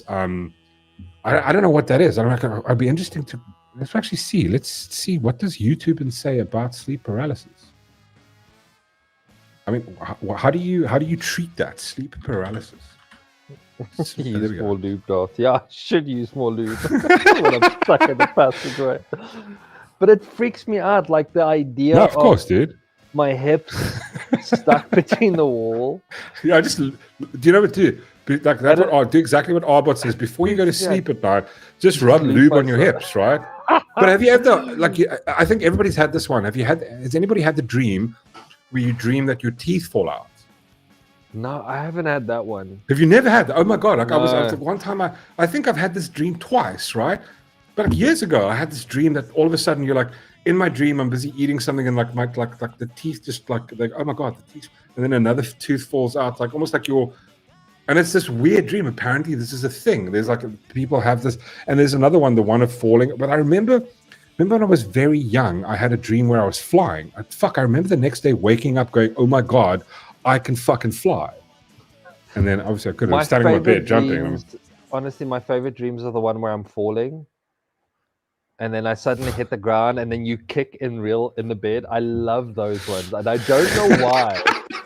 I just sudden impact and my legs bounce. Oh, I love them. I thought the favorite dream you had was like the murder-suicide dream that you have. Oh no, that's always a favorite. Like that's when I visit space, I do that one. But you know, if it's just an average day, like on my birthday, normally like on Christmas I get murder-suicide, and on my birthday. But it's like it's one where you're with the entire family, you just wipe them all out. Yeah. And is it the same each time, or is it different methods? No, it's different methods. Like I can't always do the same. It's different methods. I've done shotgun. I've done poisoning. I've done like the suicide bomb one. That's always a favorite one because. So that's instant though. It's not a long dream. Yeah. It's just like. But question is though. Sorry, yeah. No offense to anybody. Do you shout Allah Akbar before you do it, or you just pull the bomb? Do you say something like in English? No. I go Allah Sean. You know, that's what I shout. Allah Sean. May the Darth live on. I don't even think that makes any fucking sense. It doesn't, but it's to me it Sean. Yeah. You should shout Sean Akbar. Sean is great. I can do that one. Yeah, I do that one. But then again, it could be the fact that I see myself as a god. You know. Oh my god.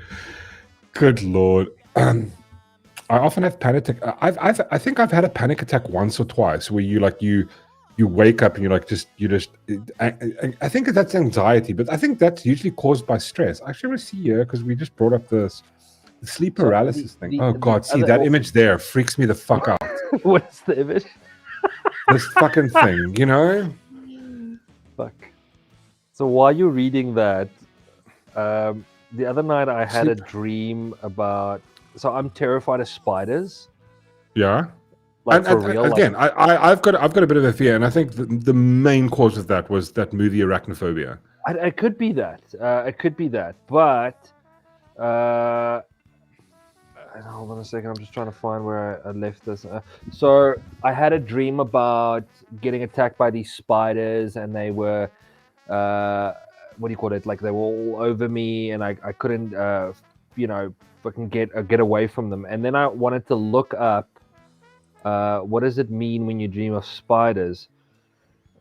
So I'm just trying to find this one. Oh, here we go. This is the one that Adrian says. He says my wife reads these books about what dreams mean, and apparently the dream where you lose your teeth means you're struggling with your self-esteem. My self-esteem, I don't really have any. What is self-esteem again? Why do I feel like retarded right now? What is fuck, I must actually ask him, see if there's one about spiders. What the fuck does that mean? That's just like almost irrational, like a rational fear or irrational fear. Like, what do you dream that spiders are attacking you, or you being eaten by them? This particular one, or just being covered in them? So yeah, this particular one, I was walking and like I had like this, like, you know, like a suit coat on almost, and they kept landing on me, and like I kept pulling them off, but they had like a hard shell. And fuck but off, they bro. looked Now like you're getting they way looked too. like the black widow spider, but it's like their legs were like sticks. They were like hard. It wasn't like a squishy spider, and they were just coming like, it was like, you know, I would pull one off, and then before I know, there's another one on me, and I'm pulling it off. So I started looking up like, what does it mean? And so this guy, however, it goes, the meaning can be positive. And I first instinct, I was like, no, fuck no. That's not positive. Fuck off. They go, it means creativity, wisdom, resourcefulness, and the ability to navigate difficult situations. And I'm like thinking, I was screaming like a little crybaby. Like a little girl. Exactly. Like, what the fuck? Your dream means it's positive. Oh, fuck off. Like, even Charmaine goes, like, spider dreams are good omens. It does not feel like good omens. It doesn't feel like a good omen. But wait, let's just quickly read this sleep paralysis thing. So sleep paralysis is a temporary inability to move or speak while falling asleep or waking up. It's a state where you're conscious. See, it's the same thing with like being put under and you're still like alive, but your body is paralyzed, often accompanied by hallucinations and fear. Episodes are generally brief, lasting for seconds to, like. But the thing is, people say that those few seconds or those few minutes feels like a fucking eternity, right?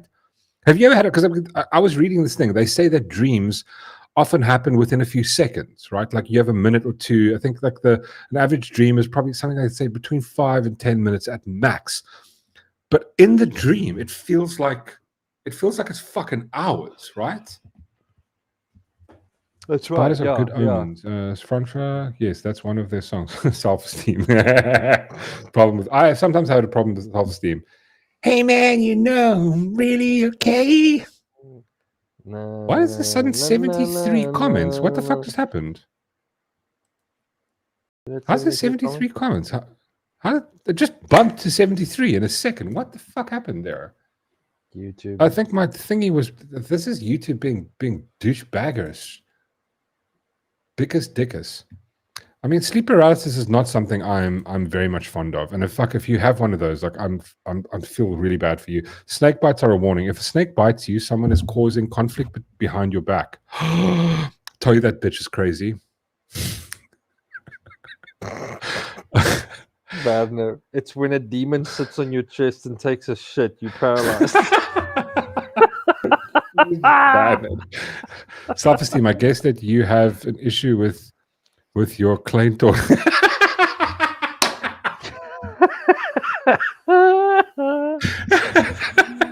That's a fucking good one. Well done, Adrian.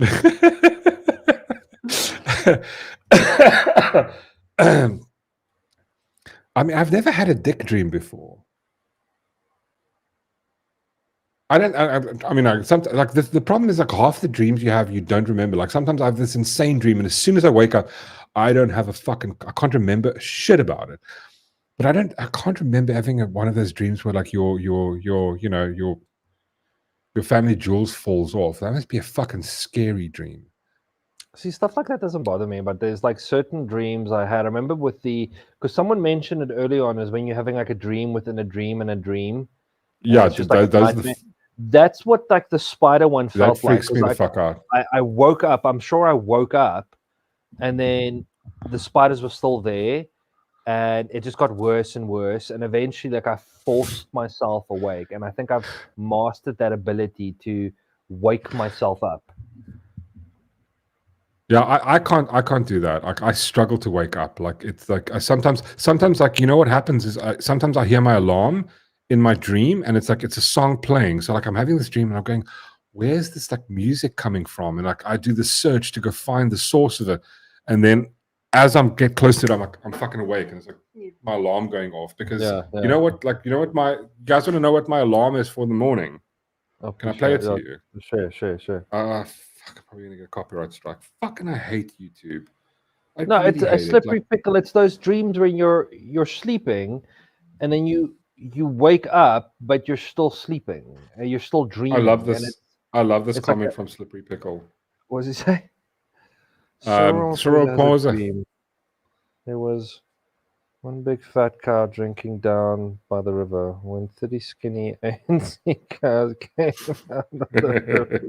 Ate the fat cow. And Wait, where's my thing? Is this one? Oh yeah, it's I'm not sure which one it is. I think it's text. I think it's.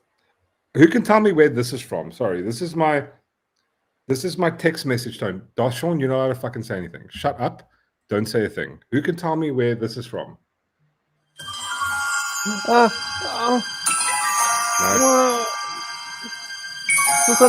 don't like this game. I'm not allowed to participate. You can't. This is for dude. This is the chat. The show is about the chat. Okay. Not about you. Who knows where that's from? Everything's about. Come me. on. I know. You know who's gonna fucking. My money's gonna be on Chantal. Andre Francois.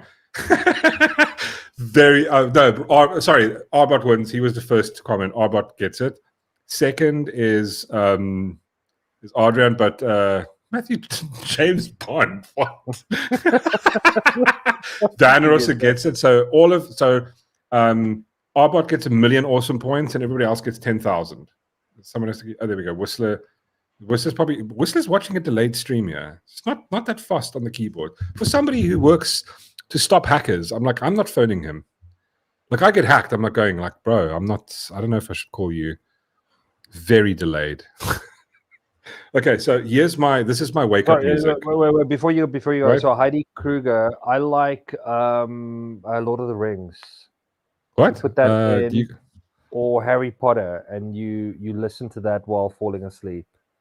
Oh, dude, that's my favorite. Stephen Fry reading Harry Potter is absolutely phenomenal.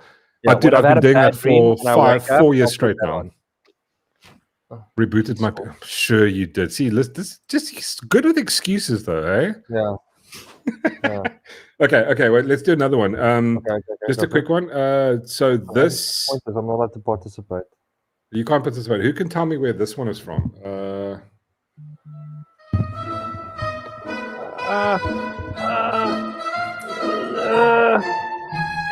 Fuck off! Come on!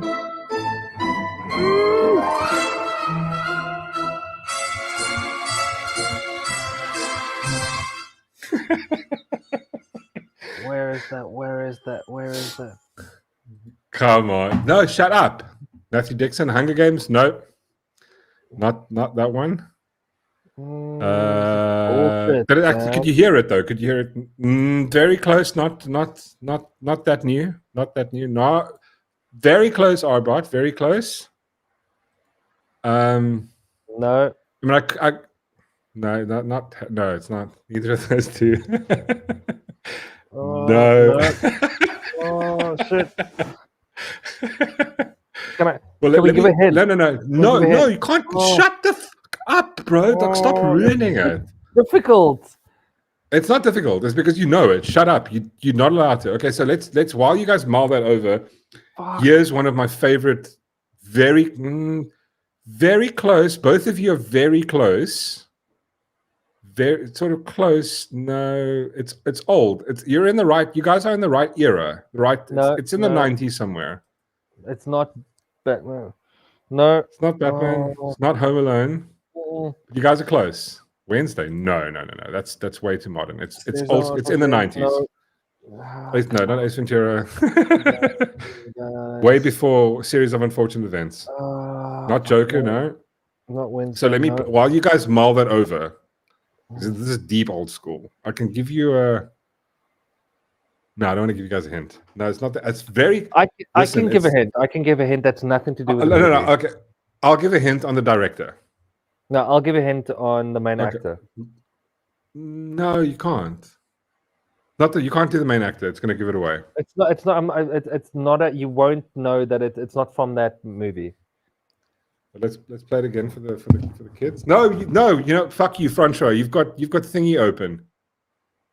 Francesca, like, I'll play it again. He's got Shazam ready. Okay, listen, I'll play it again, but you can't Shazam it. No, That's against the rules. No Shazamming. Okay, here we go.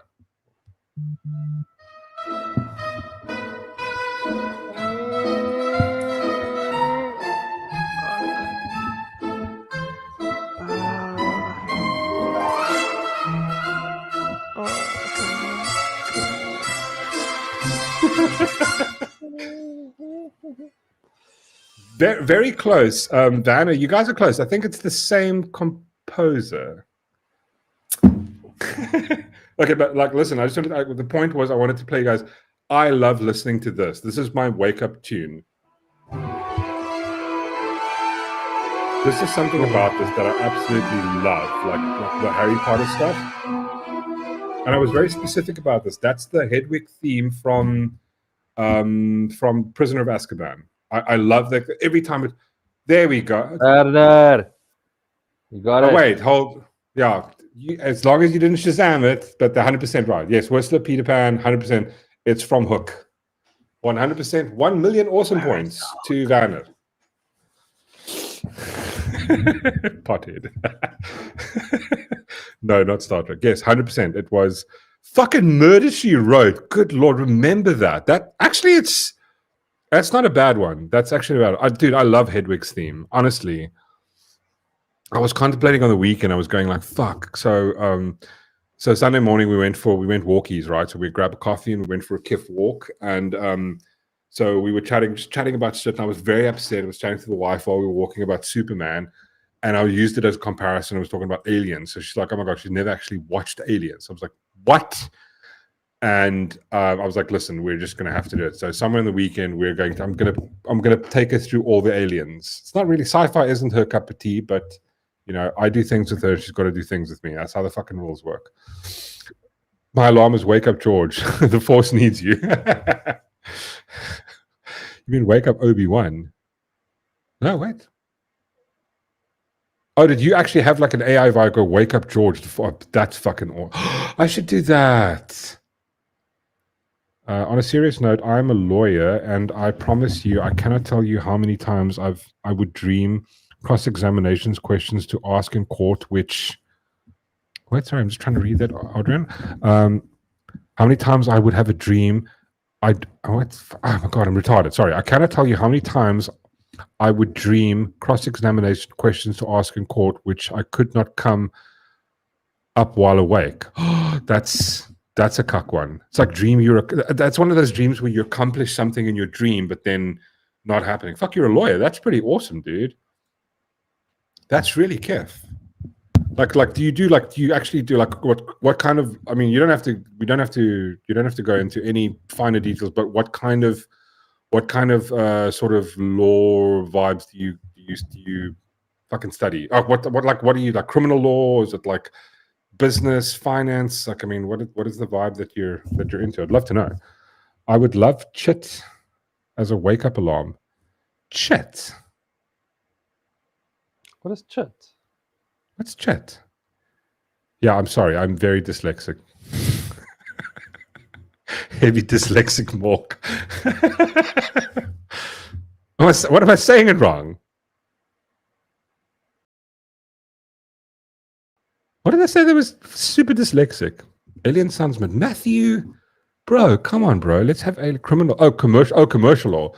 Ooh, that's kiff, though. You know what I watched the other day? There was actually, what was that? What's the movie with, fuck, it's such a good movie. I just love going back to the 90s.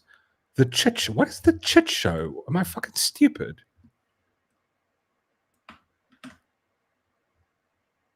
Sorry. The Chit Show. Why do I not know the Chit Show? What is the Chit Show? On YouTube?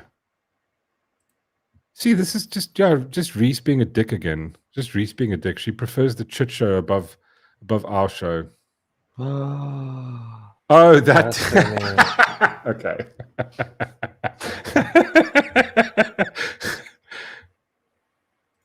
Okay, cool. No, I know this. Sorry, but I don't know the Chit Show. Check out. I'm on Discord. Thanks, Reese. Let me share. This is what Reese shared. The Chit Show. Why is it not playing? It's so annoys the crap out of me. Like TikTok used to play within. It used to play inside of Discord, and now it doesn't. It's fucking annoying.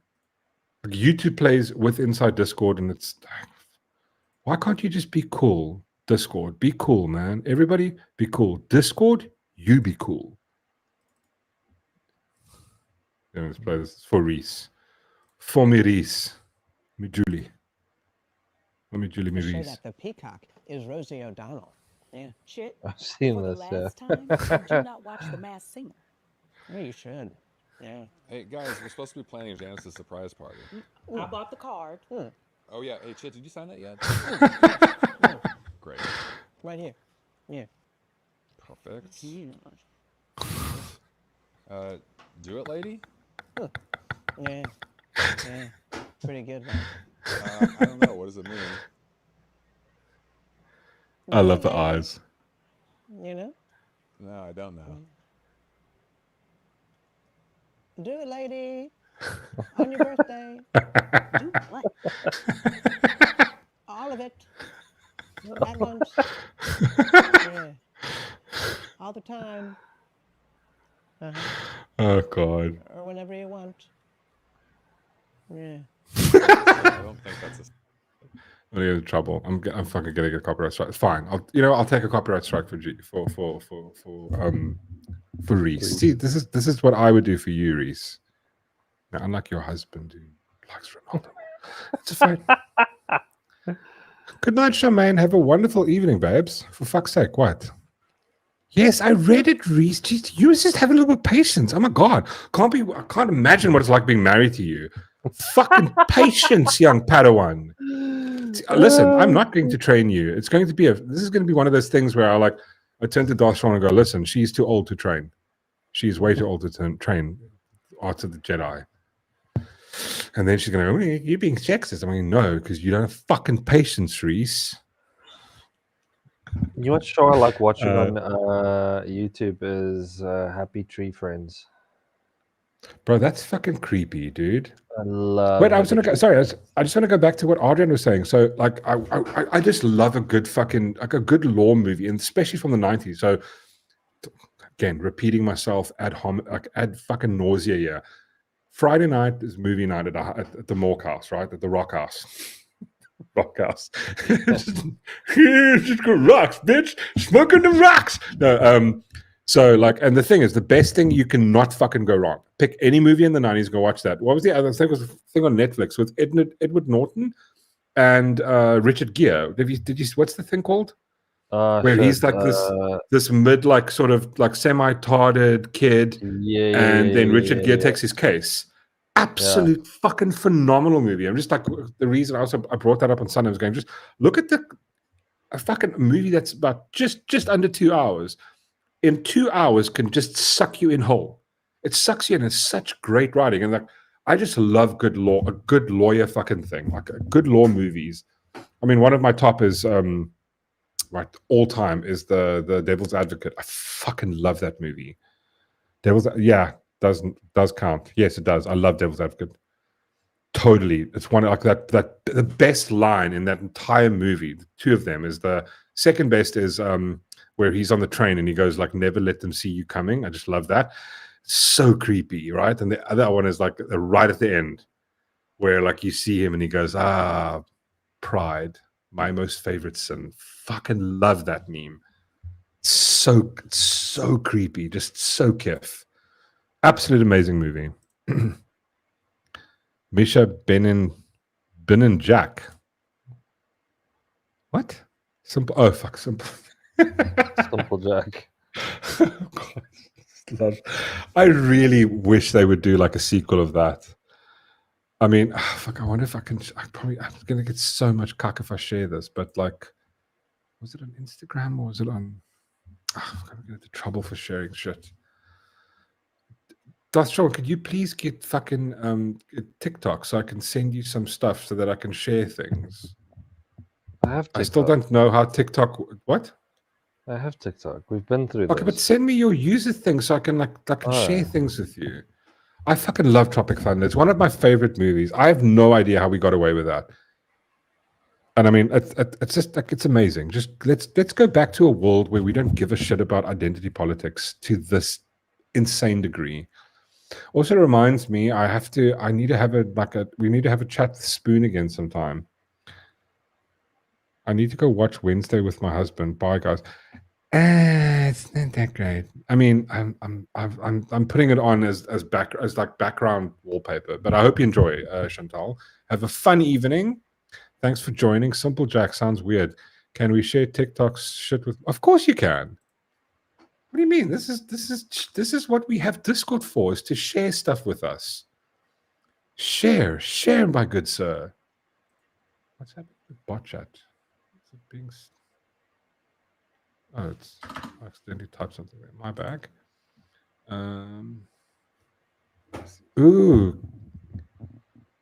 Bill Gates, can't say his name. Mr. Gates' new colonial plan for Africa is pure evil. Ooh. Kevin Zilla shared that yesterday on our news feed. Anybody sharing anything? No, it's just a video. The thing. Oh yeah, where George goes the space debris and sustainability urgency and holy. See, listen. Sorry, I just need to share this. Sorry, George. I wasn't focusing on the vibe, but yeah, I just want to share what George like. Check this. This is fucking space debris. Low Earth orbit. I mean, the chances that someone hasn't hit the ISS. I don't know. It seems like it's got to happen like more often than not. Mork, you need to have a monthly Twitch only stream so you don't have copyright. I know. I can just share like that 100%. I should actually do that. We should do a Twitch stream every now and again. We just stream on Twitch and I can share whatever the hell I want. Any music track, we can go ham. Hey, George, are you leaving? Good evening, sir. Thank you very much for joining and having out. You're amazing. Scholar and a gentleman, sir. Or he was maybe saying bye to someone. I don't know. But either way, no, Ben Stiller won't do it again. Listen. I don't want them to make another one. Actually, I don't. It's going to be absolute horseshit. It would fucking be terrible. Yeah, it's going to be cuck. It's going to be like fucking Happy Gilmore, where it's just like, oh, we're just regurgitating shit now. Oh, that's actually a great idea. Thank you, Whistler. I definitely think that we should do that. I've just never streamed directly to Twitch. No, I can just do it. Yeah, I can do it through here. Just being an idiot. ISS isn't inside any of the Van Allen belts. It's not far from. Somebody correct me if I'm wrong. Apparently, I remember reading this vibe. I mean, I've gone down the whole like moon landings weren't real, but and I like the conspiracy. Like I like any conspiracy. I like the fact that there's a potential for it to be true, and there's a potential for it to be absolute horseshit. I like the moon landing not being true vibe. I think that's a fucking excellent one because it was about this race and it brings in politics to it. And it's like there's this element to it where it's like, well, the government fucking lies about everything, and then why not this one thing? I go, no, there's no possible way. I just love, I love that whole vibe. But what was my point now? The thing with the Van Allen belts, and this is one of those things. I remember watching this, I think, an interview with one of the astronauts or some shit, where they mentioned that they can't go through the Van Allen belts because there's radiation. And then watching this thing, I think this is one of those things where I went down the rabbit hole of the moon landings weren't real because they bring this one up. They go, the Van Allen belts are literally, it's just fucking radiation. And somehow these dudes just went through that shit, came back, and one of the main things was going like why they didn't go, and it could have been like this whole fake bullshit, was the interviews before and afterwards with the astronauts. It's like before they're like super excited dudes, and they come back and they're just sitting there like they'd seen some shit. They have seen some dodgy shit. Like that's the thing. It's going like they're having this like interview and they're just sitting there and they're like quiet. They can't so stiff upper lip. Freaked me out, right? But I mean, I love this stuff. I love thinking, going, what if? I love what if. Since the Apollo mission, some nukes happened to remove space debris that didn't exactly work. There's another conspiracy, the one with what's called Operation. No, it's like not Operation High Jump. There was one where there was this thing where they started firing nuclear missiles into I think it's on YouTube, on Wikipedia, called Operation Jericho or something like that, where the government decided to start firing nuclear missiles just into the sky. And I think that's the one it's where Operation Fishbowl. Yeah, sorry, Operation Fishbowl, where they started firing nuclear missiles just into the fucking, and one of them, because you can actually go on Wikipedia and it tells you, and it gives you the fucking the size of the rockets they launched into the atmosphere, and one or two of them were like 3 to 10 times the size of the one that they dropped on Hiroshima. Why are we firing missiles into the sky? I love that one as well. I love a good conspiracy. I'm also doubtful of the moon landings. Yeah, listen, like we maybe have went there afterwards, but I don't think for one fucking second. I'm with you, Slippery Pickle. I don't think for 1 second they did it.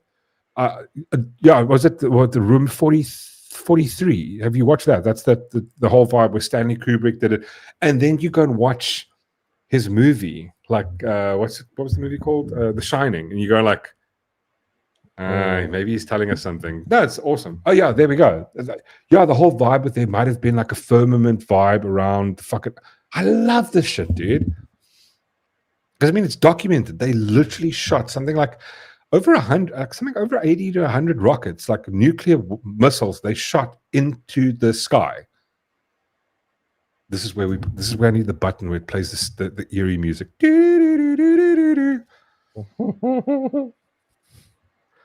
Yeah. The space landing didn't happen. You mean the moon landing or the space landing? To nuke space is just so nukeable. It screams, "Nuke me harder, daddy." You know what space likes? Space likes nukes.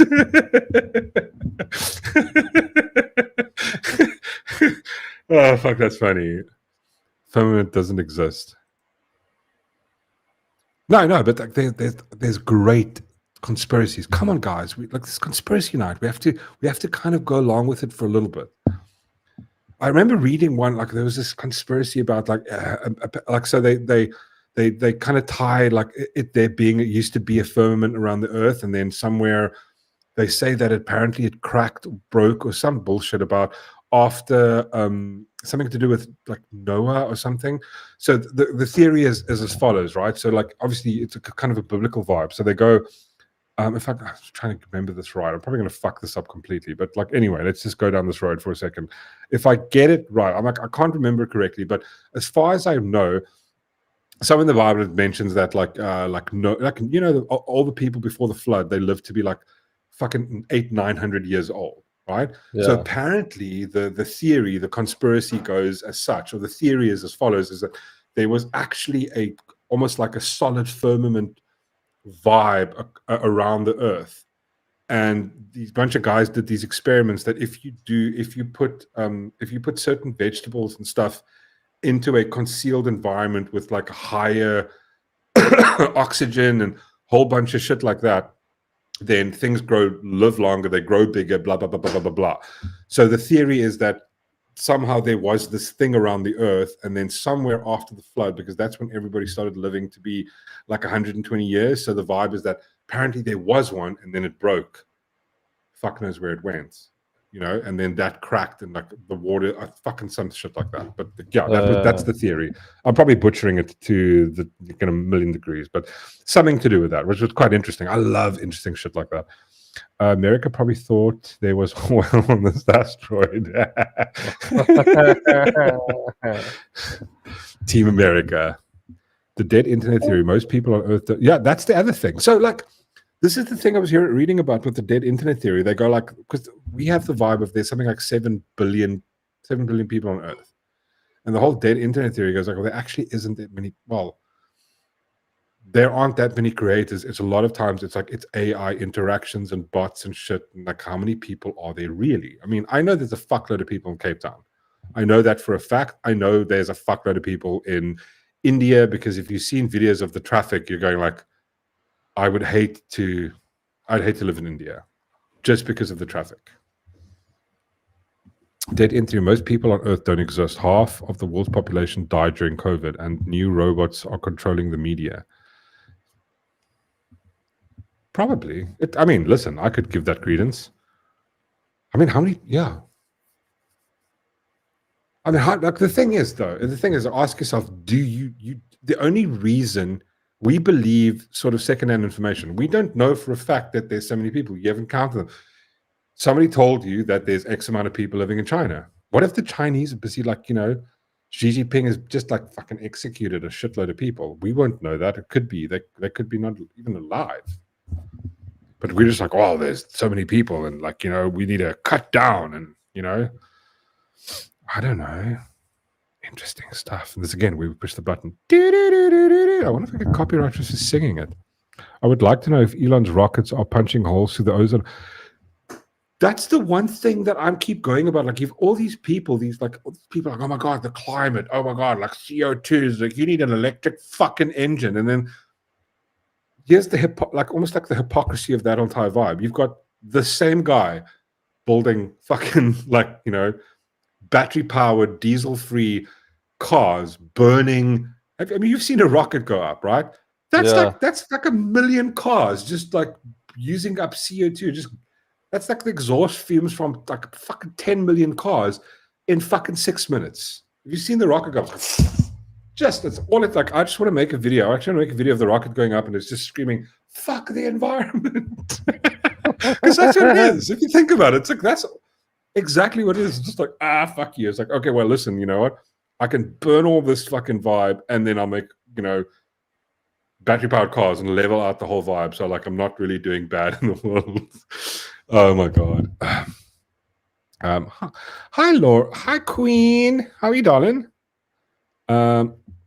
So I remember back in the day, that alien show, on that alien show, they said, like Ancient Aliens, they said that we are dumb monkeys and aliens come and to make us new smarter species. We can't say he's not. Listen, this is the problem. Actually, like, I used to watch that and go like, oh, that's absolutely horseshit. And then I look at our government, I'm going like, wow, that must be true. I think it's true though.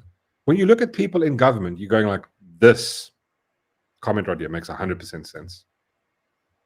I can't find any rational or illogical flaw in this, or logical or rational flaw in the statement when you apply it to people in government. Oh, some people that vote for the ANC and the EFF and MK.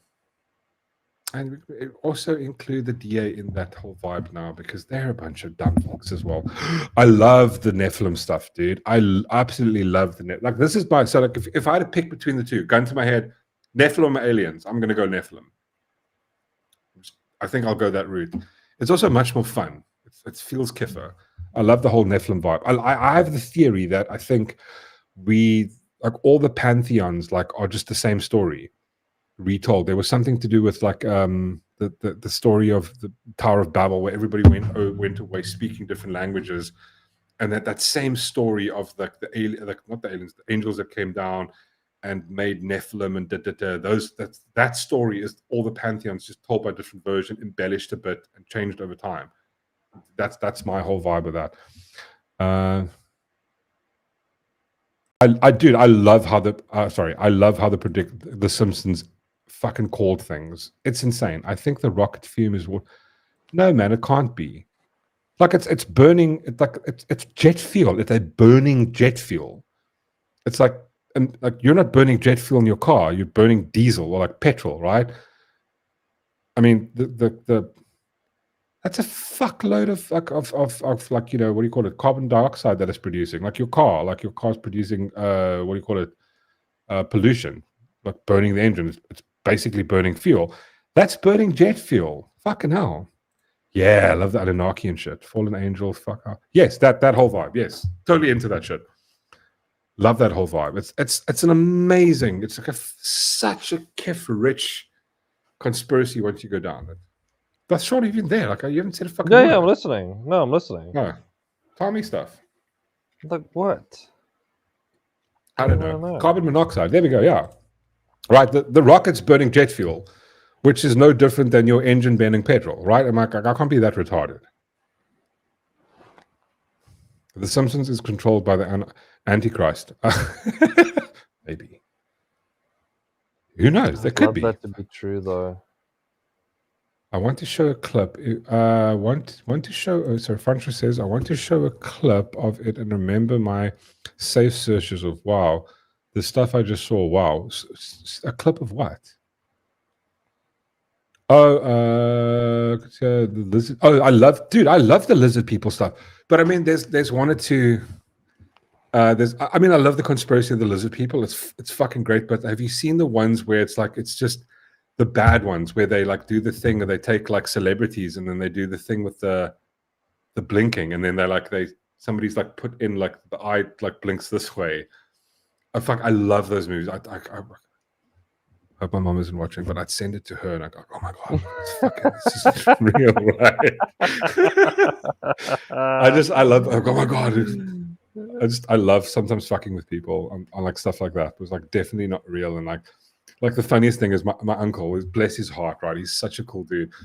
But there's these douchebags on Facebook that make these things about like Elon Musk. I mean, it's like it's bullshit. But what they're doing now is they're using AI to make it look like Elon Musk is talking, going, oh, invest in this, the new Elon Musk coin. And it's going like, wait, there isn't Elon Musk coin. They don't know it. And the return on investment is insane. Just buy 400 Rand or $400 worth, and then the return on investment is this. And people go like, so he'll see so his vibe is he never does it. He just sends me and goes, is this shit real? I'm like, bro, this is fucking just, you click on the page. And this is one of the simple things that I think like a lot of time older people that aren't that familiar with tech, they don't even have the basic idea of just clicking on the profile and going, oh, wait, these people have 0 followers. Yeah. They've got 0 other content. Like that's that basic thing of, we should maybe start like a crash course in how to, that's something Whistler should do. Make tutorial videos on how to spot bullshit.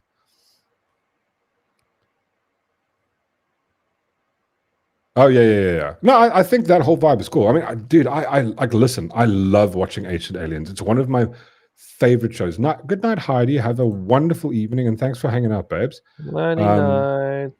Honestly, guys, I really do love the sort of this whole vibe with again, you can call it aliens, you can call it the Anunnaki or whatever, either it was extraterrestrials or it was, divine angels coming down and mixing genetics and creating a new vibe. So like, again, the same story. This is like the Pantheon vibes. It's the same story, just slight variations of it. You know what I mean? It's the fucking same story. Like social engineering. Yeah, maybe. I don't know. Like, maybe like tutorial videos of just like how to spot whether something's bullshit. I mean, I don't know if you do that. I just, what I really want is like, I think you showed it when you were talking to Ronaldo, is that like that little thing. I keep seeing the TikTok videos about this little thing and you plug in the aerials and then you can do things with it, like change signage or some shit or hack in. Like, I keep seeing these videos. I'm like, I don't know what they're doing. So that's what I want you to come explain to me, because I see this thing where they drive past and they're just picking up things. Like, are they hacking those networks, or is it just what are they getting by driving? I saw the one with the guys in the car and they plug it in. They plug this double aerial into this like little switchy box thing, and it's just scanning things. But I mean, what is it doing? Yeah. The flip is 0. Yeah. That thing. What does that do? It's just pick up, because like you can go in and then you can change like, what do you call it? You can change the signage on TVs. Like for example, you go to like KFC because they've got the LCD. You can actually change that and just hack into it and fuck around with it. But what is a 0? Just flip a vibe. That's a portable hacking device. But when it's just searching all these networks, does it actually download the passwords to those said networks? This is what we need to chat about. What is Matthew Dixon? It goes, a theory. A farmer once was swearing at God on his farm because it was raining. He got struck by lightning, and you can still see his footprint. Hectic. It happened close to my hometown. Holy shit. I don't know if it's a signal jammer. It's like this. I just have a flipper 0 and I don't have to carry my card. What do you mean your card? What is it? What the fuck does it do? It's not like a signal jam. It's not like, it's basically, think of it as a digital Swiss Army knife. But what can you do with it? Can you fuck it? Like, let's not have this conversation now, because it's like, this is what I want to talk to you about. But yes, you can steal Wi-Fi passwords, clone. Oh shit. Yeah, because the reason I was thinking about it, because me and the wife had to go do some stuff today, and we popped into somewhere in Durbanville, and there was like the first time I saw the sign in ages, because we don't have this in the city. I think we've got the dumber thieves here, but there were these thieves over there at this like fucking mall, and they had these signs on. It goes like, watch out for remote hacking. Like, make sure your car's locked. I was going like, what?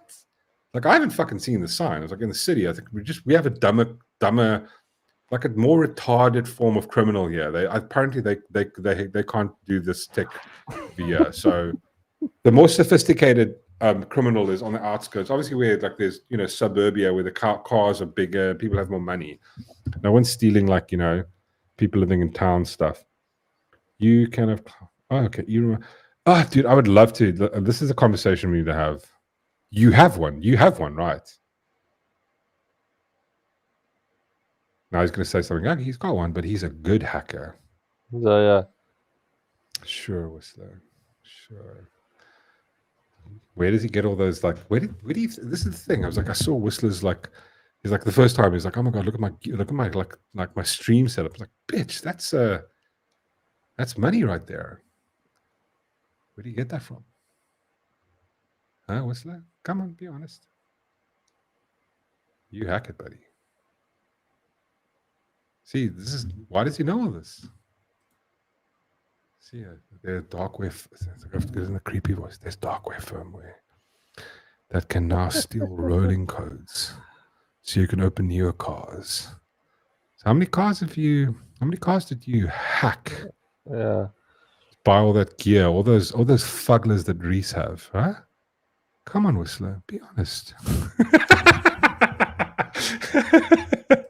Cheers, homie. Have a wonderful evening. Yes, dude. I'll let you know, and let's talk some. Fuck, I want to talk some tech now.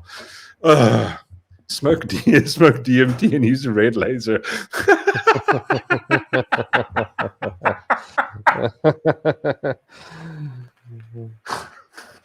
My god, that's probably the best fucking thing that you could do. Just do that. Oh my god, that would be amazing. Take DMT and some fucking acid, right? And then you point the laser, and then you just forget that you're doing it, and you just freak out the whole night at the laser pointer.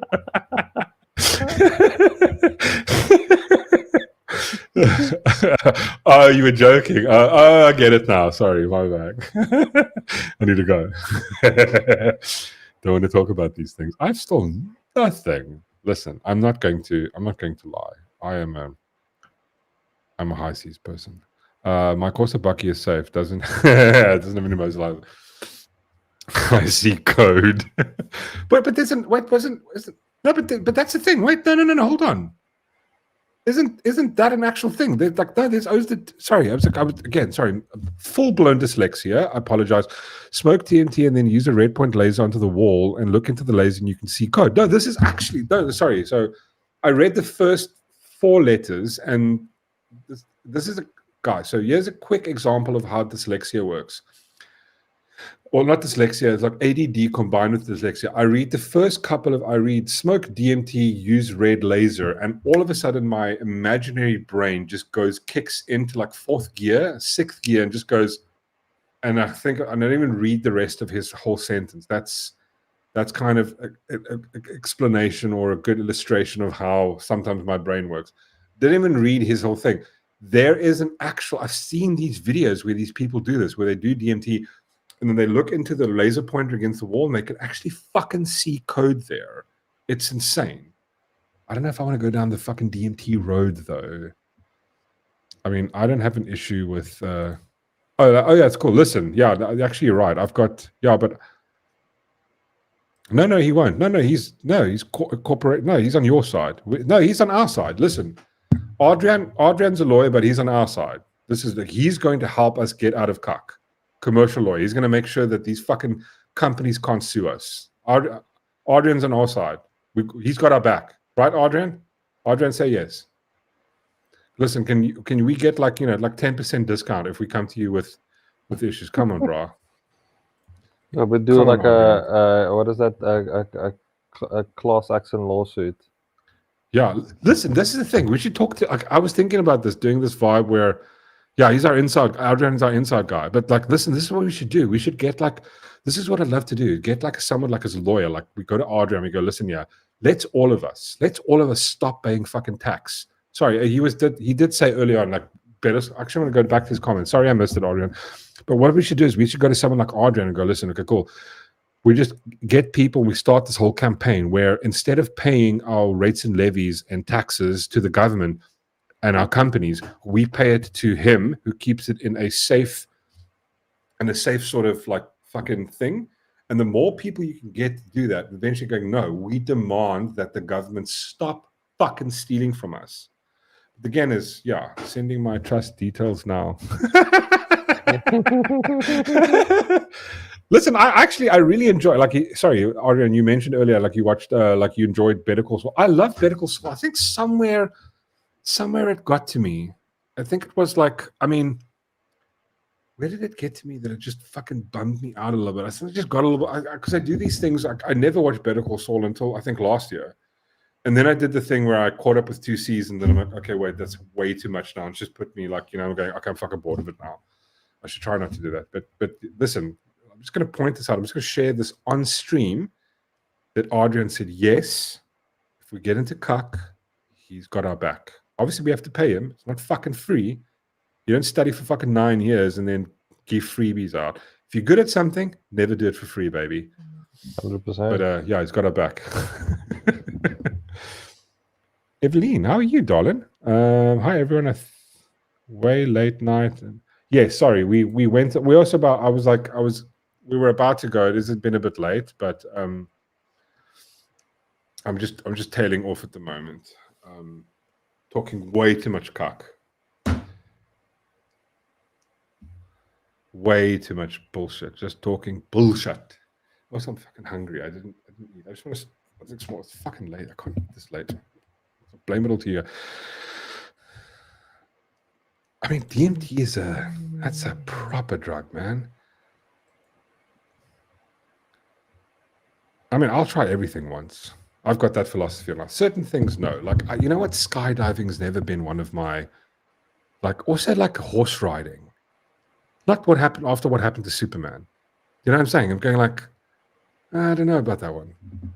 Why would you get on an animal that can just like, and there's a bunch of people that have just been paralyzed because they got on the back of a horse. There's also that saying from, what is it, that movie Sherlock Holmes, when he goes, why would I want something with a mind of its own bobbing between my legs? Yeah, and especially there, it's like, Yeah. Whistler G. Adrian goes, Whistler, question, is he a defense attorney? No. Adrian is a commercial, he specializes in commercial law. Which is, actually, it's up my alley for work vibes. I should actually contact you sometime. Next time we need, so basically you do a lot of contractual law, right, Adrian?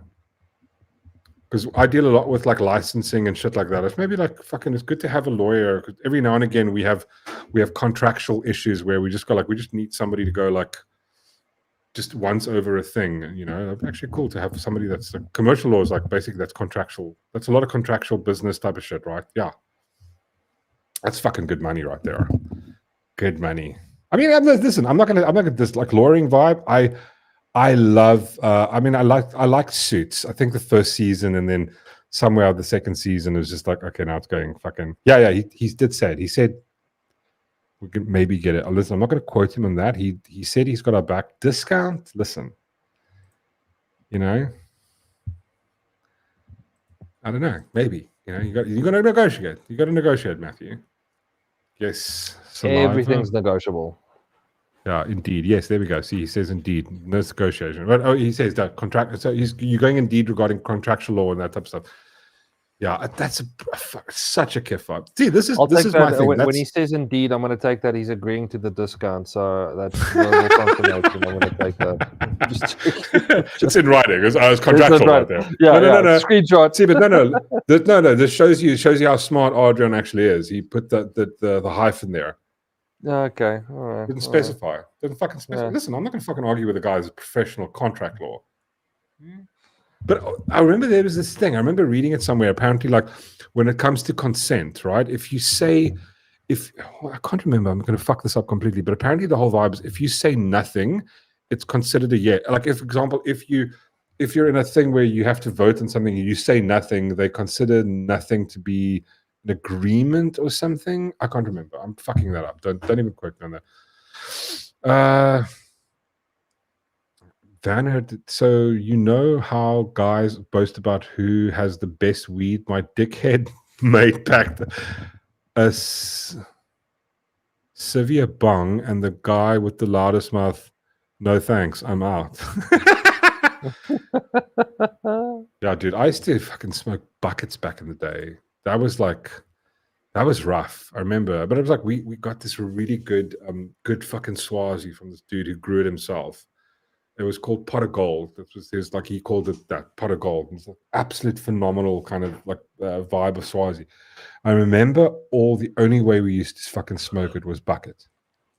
And I can't remember. I can't remember much from that era of my life.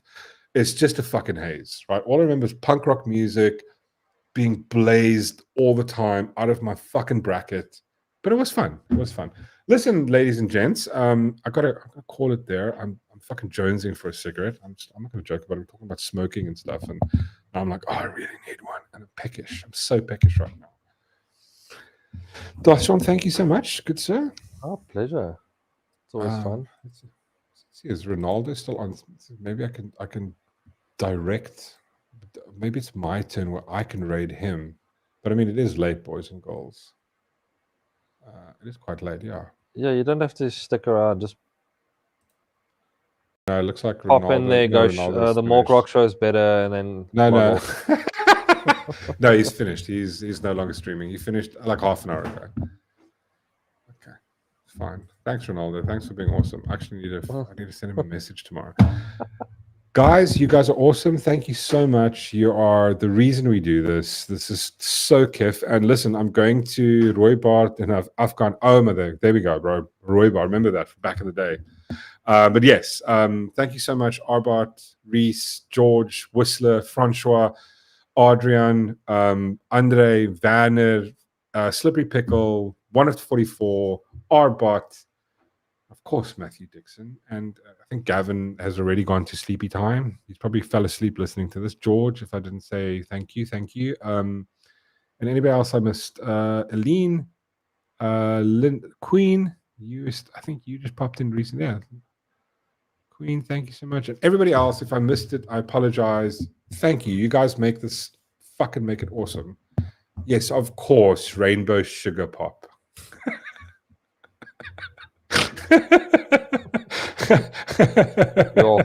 Yes, George gets 225 XP. Just fucking right. Take it, baby. Take that XP. Okay, guys, thank you so much. Thursday night, I have not prepped anything. I'll see if we can. I don't even know what we can talk about. Whatever. I need to get some guests. I know. I'll if you guys are keen, let me know in Discord. I can maybe reach out to Spoon if you guys want me to chat to Spoon about anything. Yeah, let's piss off some woman. No. I'm joking. No, but I was thinking I really wanted to get Rib on, but Rib is traveling. Just News 24 money, my guy. Thank you, Skitzer. I really appreciate it. You're absolutely awesome. George, I'd love to get the Kiftness on, but I think that's one I've got to do it in advance. I think he just got back from tour. I know what he does is he goes on tour and it's fucking long. It's like a month or two. And then what he does is he spends some time with his family. So I could reach out and chat to him about like just coming on and having a friendly conversation about some shit. That would be fun. No topic. Yeah, we can talk whatever. Not talking. Somebody ban Slippery Pickle. Somebody ban him. Hey, Dan Corder, take audience questions. Remain neutral. Fuck it. He will not. I will not remain neutral. He can fuck right off. Spoon is weird. Okay. I mean, listen, I can put a vote on in the thing. We can put some people's. I really want to get Rib on because it's been a while. But he's currently traveling. He's on holiday. I'll check if he's maybe back by Thursday. I've reached out to 1 or 2 people, but sometimes, you know, there we go. Yes, I'm literally just you say his name and he appears. He appears, yeah. Scary fucking shit, eh? He's not there for the conversation that we've been having. No, he's listening. He's see, Rib, and see, this is the thing. I can tell you guys, sorry, I'm fucking delaying the leaving. Rib does exactly what Elon Musk does. So Elon Musk always watches the show, but he never comments. The same with Rib. Rib is there. I'm pretty sure it's like Beetlejuice. You say his name 3 times and he appears. Yeah, I know. That's the thing. You say Rib 1 time. You Rib, I need you. This is the type of heroes we need in this fucking country. Yeah. You need a tinfoil beanie. Bro, are you at the office? What the fuck, Adrian? I was obviously a commercial lawyer, right? See, this is the thing where they say people that make a lot of money is like, they just no, bro. It's graft. Honestly, it's fucking graft. It's hard. He did make the statement that he's got no issue with money in the beginning. Yeah, he did. I felt a boss. I just got. Oh, you got okay. So, can we? Let me know. Listen, I'm not going to put you on the spot. Let me know if you're good for Thursday because he just got back. He had a nice little hunting day. We can maybe get Rib on and have a nice conversation about South African shit. Because Slippery Pickle, I'm gonna watch it. Shadow People, I'm watching. What? I'm gonna go. He says there. Remember to watch Shadow People documentary before you go to bed. Is there Slippery Pickle? Is there? But is there like a nice YouTube? Is like there a nice YouTube documentary that you can check out? That we can check out. Pop it onto a Discord. Yeah, if you can, it would be most appreciative, good sir. I actually want to do it as well. But Rib, you good? Yeah, no, dude, you work but stop donating into my fucking show. You're working your puss off and then throwing random money. But anyway, again, dude, much appreciated for the donations and much appreciated everybody that fucking hangs out and chills and hangs here. You guys make it fun, man. Really, like this is absolutely so kiff. It's like Candyman 5. Wait, I'm gonna stop. Fuck, I need to go. I'm just being like Shadow People. Okay, all right. Oh, what I think he sent it to me. No, that Matthew sent it. George 74 no, Matthew said, sent me something else. Wi-Flies. The wife. Okay, cool. Okay. So the Wi-Flies is the channel, and then okay. Yeah. Sorry, you guys. I think somebody did share it in the chat. So if you just go back, you can actually search the Discord chat. You'll see there's a couple of the Wi-Files, and then just go search. Just basically type that into Google search. So Francho could say, says, just don't watch the one I sent before bed. Why not? Is it that bad? Fuck, you're gonna cuck yourself, yeah. Oh, we're gonna watch it. Fine, I'll do it too. It was just curiosity's got the better of me. No, the vibes are awesome here. The only reason the vibes are awesome here is because you guys are fucking awesome. That's right. And it's like, like you find people that you kind of connect with, and it's like, I think we found ourselves. Your tongue out my ass, Gary. It's basically like Brokeback Mountain, but on a group scale.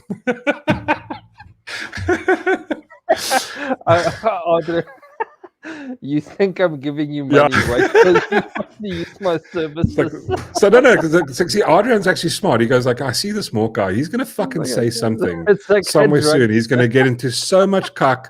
So you know what? I'm just gonna sow a bit of seed into this ground. Yeah. And then when the fucking the Black Human Rights Commission comes after him, he's gonna come to me right off the bat and go like, bro, you're smart. See, this is why, lawyers fucking, you say they aren't smart people, they're fucking smart, bro.